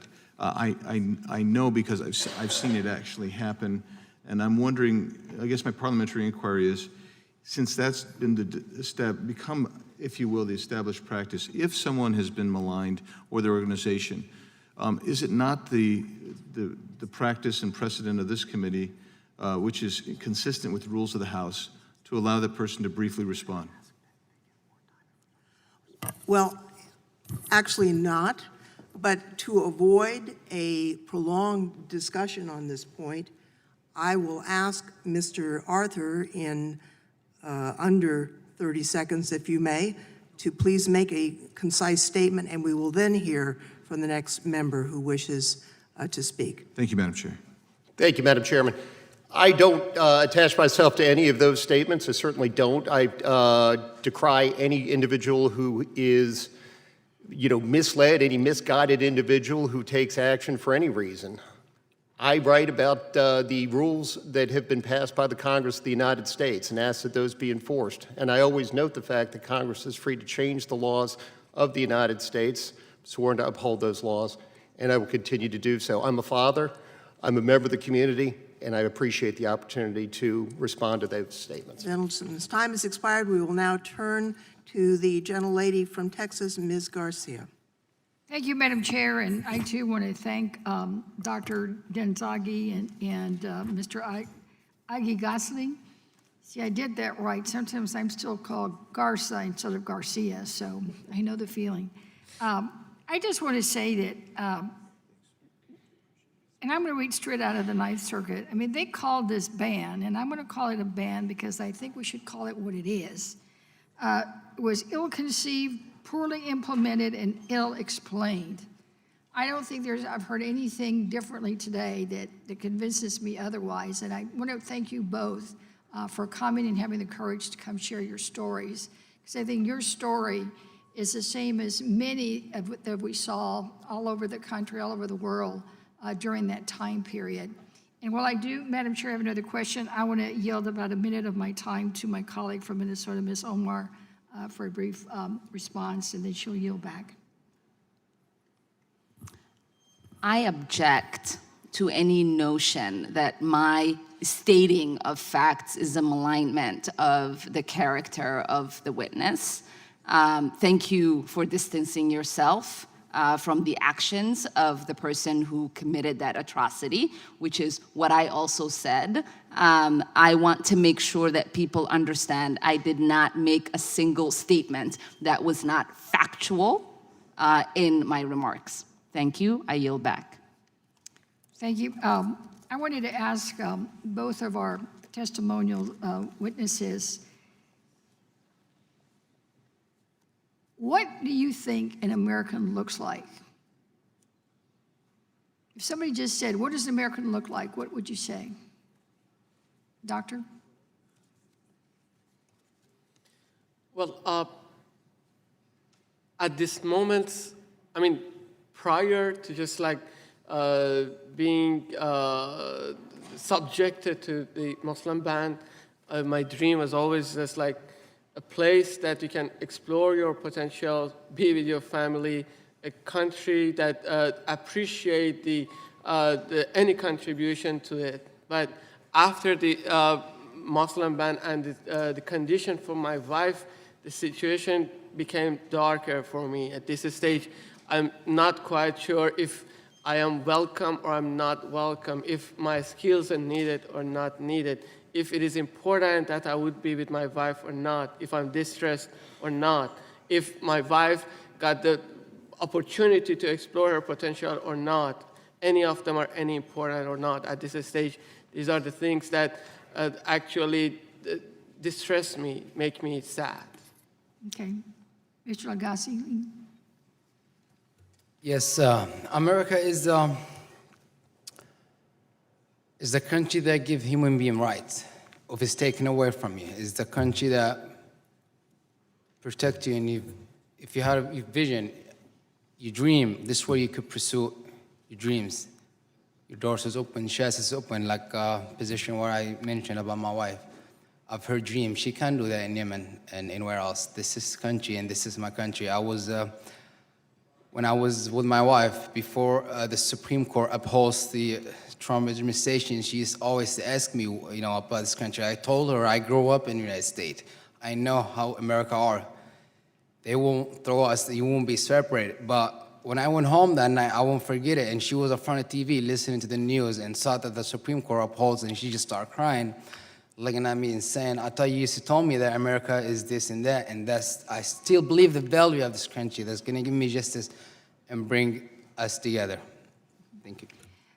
Ms. Khera, I know that earlier you wanted to respond to a question from one of my colleagues. Do you want to take some time now to respond? Thank you for that opportunity, Congresswoman. I appreciate it. And I was actually taken by Congressman Zeldin's comments and talking about his own experience with constituents who've gone through the system. And I think it underscores that I think there's a commonality here, which is that I think we can all agree that we don't want to ban babies and grandmothers. That doesn't make us safer.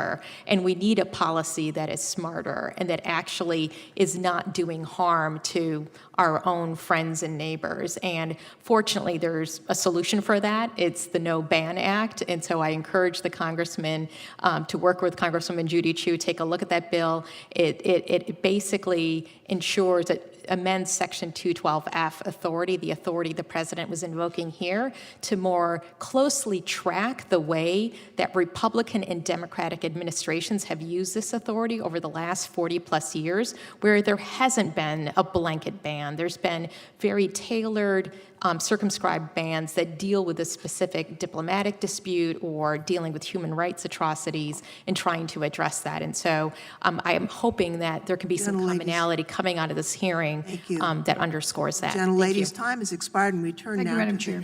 the gentlelady from Florida, Ms. Murkasal Powell. Thank you, Madam Chair, and thank you again for coming in front of us this afternoon. Earlier, I shared the story of one of my constituents who has not been able to bring his father from Syria and the consequences of that. And once again, I just want to remind everyone that we're Americans, whether we were born in a different country or not. You are Americans. I am an American. I had the privilege of becoming a U.S. citizen. I was welcomed under the Reagan administration, and who understood the importance of opening our doors to immigrants, because that's who we are in this country. Unless you're a Native American, we are all immigrants in this country.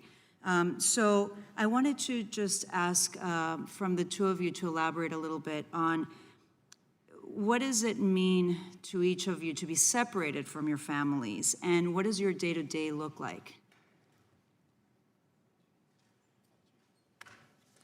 Well, it's just like living in two different countries, but burden of the life and all the complexity without having the assurance and companionship and support. Being able to communicate just on phone, being able to just talk on a Skype, not being able to have a hug, to be able to just like coming home, have a cup of tea, or just sitting or watching a movie and just like relaxing, and missing all those important moments in the life separate. It's just like when she graduated, completion of her PhD, I wasn't there. When I got my job as a professor, she wasn't here. And all these things are just like big dramas. Our anniversary, our marriage anniversary was 10th of September, and her birthday was 7th of September. I couldn't be on any of them. So these are all dramas. We actually need extra energy to just be able to cope with all the situation and at the same time be productive, because we have responsibilities. I am responsible for 60 students. I'm responsible for a program. I have to work, and this is my duty, and I will like to do it in the best possible way. But at the same time, I need to put extra time and energy to just cope with all those dramas. And it is harder for my wife. At least I'm here. She's struggling with all the things, and I feel that the sacrifice that she's doing is just like 10 times more than me. I can imagine. I'm so sorry to hear that. And Mr. Alghazali.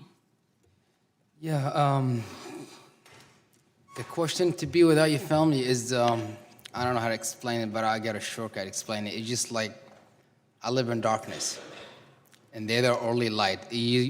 I feel like I'm a bird without wings, without my family. You know, I think about that feeling if I get off work and go home. Well, I want to see my son run up to me when I enter the house and hug me every day. That will leave all the stress and all the stuff that I've been through on the past. And like I said, I still have hope, and we will be together here. Thank you. Thank you. And Ms. Khera, I'm supporting the No Ban Act. Thank you. I agree with you. What other things would you recommend that we can do to help individuals like Mr. Alghazali and Dr. Dehzangi to be reunited with their family members? Because we don't get answers from the State Department, from the USCIS offices. We, as Congress members, continue to ask questions. We are not getting enough answers. What do you suggest we can do to help? So I would say a couple of things. First of all, thank you so much for supporting the No Ban Act, Congresswoman. We now have 177 co-sponsors in the House, and so your support in moving this bill through the Judiciary Committee and eventually the full House as soon as possible would be greatly appreciated. So that's the first thing. The second thing is that what we have found is that sometimes when there is congressional attention and media attention, sometimes that helps get action on a waiver faster. And so to the extent you do have constituents who are raising these issues, please continue to make your voice heard with the State Department, and finally continue to have oversight like this that took place earlier today. It's absolutely crucial. I mean, I firmly believe that the reason we're starting to get movement, we're starting to get some more information from the State Department is a result of not only litigation by groups like ours, but the pressure from Congress as well. So continue to do your job, and because this is fundamentally the province of Congress is regulating our immigration and ensuring that families can be together. So thank you. Thank you. Gentlelady's time has expired. The gentlelady from Texas, Ms. Jackson Lee, is recognized for 5 minutes. Thank you, Madam Chair. I'd like to ask unanimous consent to place in the record Jordanian teen sent to Chicago for detainment after being held in Texas. This is Mohammed, which was a 16-year-old student at Katy High School. Without objection. That story evidences where we are today, but more powerfully, the testimony of the two witnesses adds to the overwhelming danger and the overwhelming disaster that has been created by a blanket Muslim ban. The latest iteration of this ban, I note, it seems that it says that it is indefinite. That means that my understanding is that people from those particular countries remain in limbo.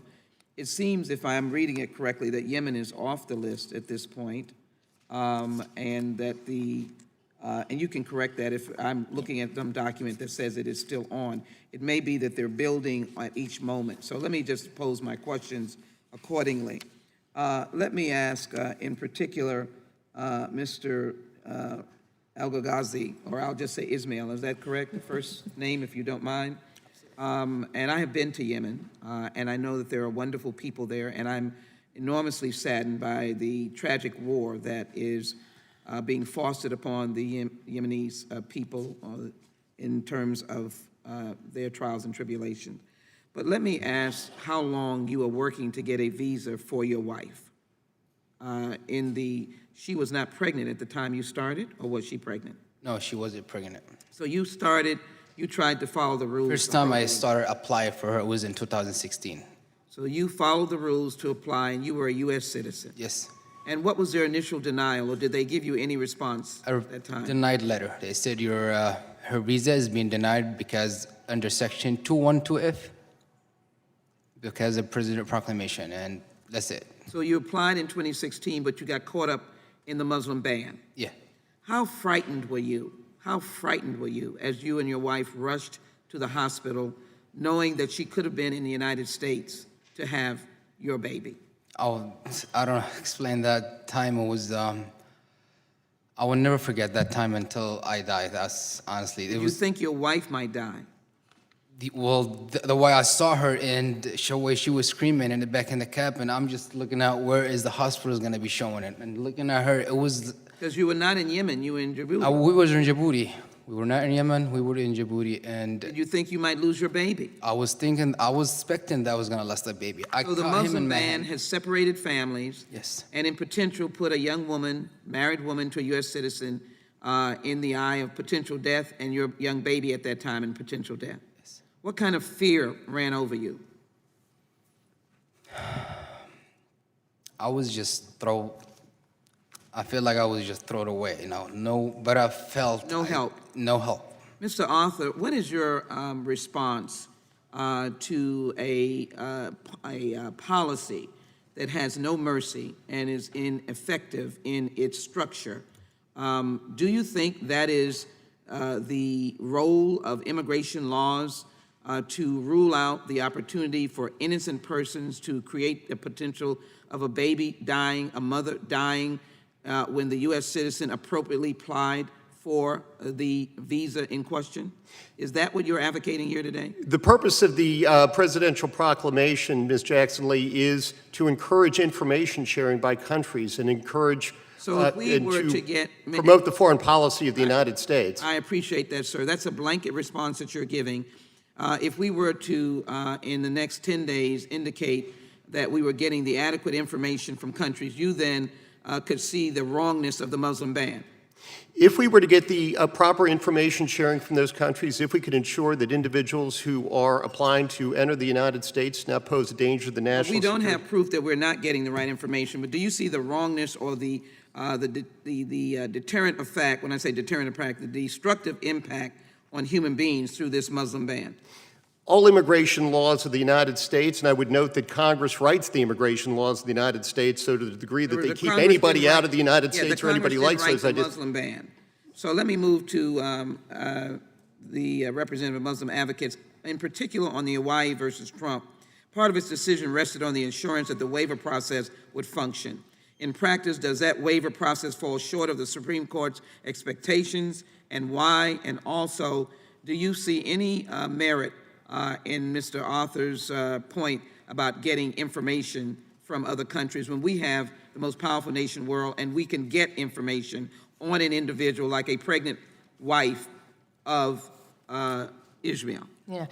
Thank you, Congresswoman, for that question. On the first part of the question, absolutely, the dissent, Justice Breyer was very correct that unfortunately the waiver process has been a sham. It's been now almost 2 years since the supposed waiver process went into effect, and there's still no publicly accessible information to people who are trying to apply and prove their eligibility for a waiver, and there's other deficiencies as well. Gentlelady's time has expired, so if you could wrap up, yes. just finish. And on the second point around information, I'm going to refer to the 50-plus former national security officials from prior Republican and Democratic administrations who have spoken out and have said that in their expert opinion, there is no evidence of a growing or a particularized threat from nationals of these countries that would justify a blanket overbroad ban that is in this policy. The gentlelady's time has expired. I will now recognize myself for 5 minutes, and I want to thank all the witnesses for coming here today and apologize to you, Dr. Dehzangi, and to you, if I may say Ismail, because I'm not pronouncing your last name very well, for the hardships that you have undergone. Unfortunately, members of Congress have run into similar hardships from our own constituencies. For example, in my district, Mr. Faris Ahmadi, who's a U.S. citizen, has a wife who's originally from Iran. He has a serious medical condition. He had a kidney transplant in 2016. He requires chronic immunosuppressive drugs to prevent the rejection of that transplant. And according to his nephrologist at Stanford University, his kidney function is approximately 40–50% of normal. He's got all kinds of risk factors, but his wife has been waiting for more than 2 years for the waiver. She's stuck in Turkey, and he's going to see her periodically, even though his doctors are telling him not to do it. It's putting him at risk, but his wife has been kept away from him. I'm mindful, I invited this year to the State of the Union a woman whose U.S. citizen husband and U.S. citizen son were in California, and her son was dying. And she asked for a waiver, and for 2 years got nowhere. Finally, the uproar was such that she was admitted to the U.S. so she could hold her son's hand while he died. She got there 2 weeks before he passed away. So there's tremendous hardships that are being inflicted on American citizens and their families that has nothing to do with the security of the United States. We are hopeful that we, with the help of this hearing, that we will be part of changing that, and also that we will be part of moving forward with this legislation, which I've also co-sponsored. You know, there's been a lot of discussion today about immigration law and the like. You know, I'm mindful that if we don't trust Iran, it's a mystery to me why student visas from Iran are exempt from the ban. Obviously, there's some inconsistency underway when it comes to the American government and their treatment of people from Iran. Questions about how do you establish a hardship? I've often felt that if the U.S. State Department has in their travel advisories that it's too dangerous to go to a place, it's too dangerous to live there, that ought to be the standard for hardship. And yet, we're asking the family members of Americans to stay in places that we've told people from America you shouldn't visit because it's too dangerous to go there. So that's just wrong. I'd just like to make a personal plea to you, Dr. Dehzangi. Taking a look at your resume, I mean, it's just an amazing record of scholarship that you have compiled. And I hope that you won't give up. I know that you can apply to become an American citizen, and I hope that you do that. Don't give up on being an American, and let's see if we can't make sure that your tremendously distinguished wife also comes to join you so that she can contribute to the scholarship and advance of science that has helped made our country great. Would you consider that, Mr. Dehzangi? Of course, if you have this opportunity, of course, in this way, we're gonna be here, be with mother, and after 4 years of hard work, building all my career, having my wife to have the best opportunity, we would love to serve this country and serve the academic community as well. I would just like to know, I've been reading some of your papers, the titles, and improving protein fold recognition using the amalgamation of evolutionary-based and structural-based information. I don't even know what that means. And I would like to say that the 5 pages of scientific papers that you've helped co-author is going to be important for our country, and you are joined by thousands of others who are here in America, who are born someplace else, but our country is about this. It's not where you're from, it's where you're going to that makes you an American. I am so grateful to all of you for being here today, for being witnesses. We will have an opportunity to provide additional questions to you over the next 5 days. If we do, please answer them. And at this point, we will adjourn this hearing with thanks to all. We are adjourned.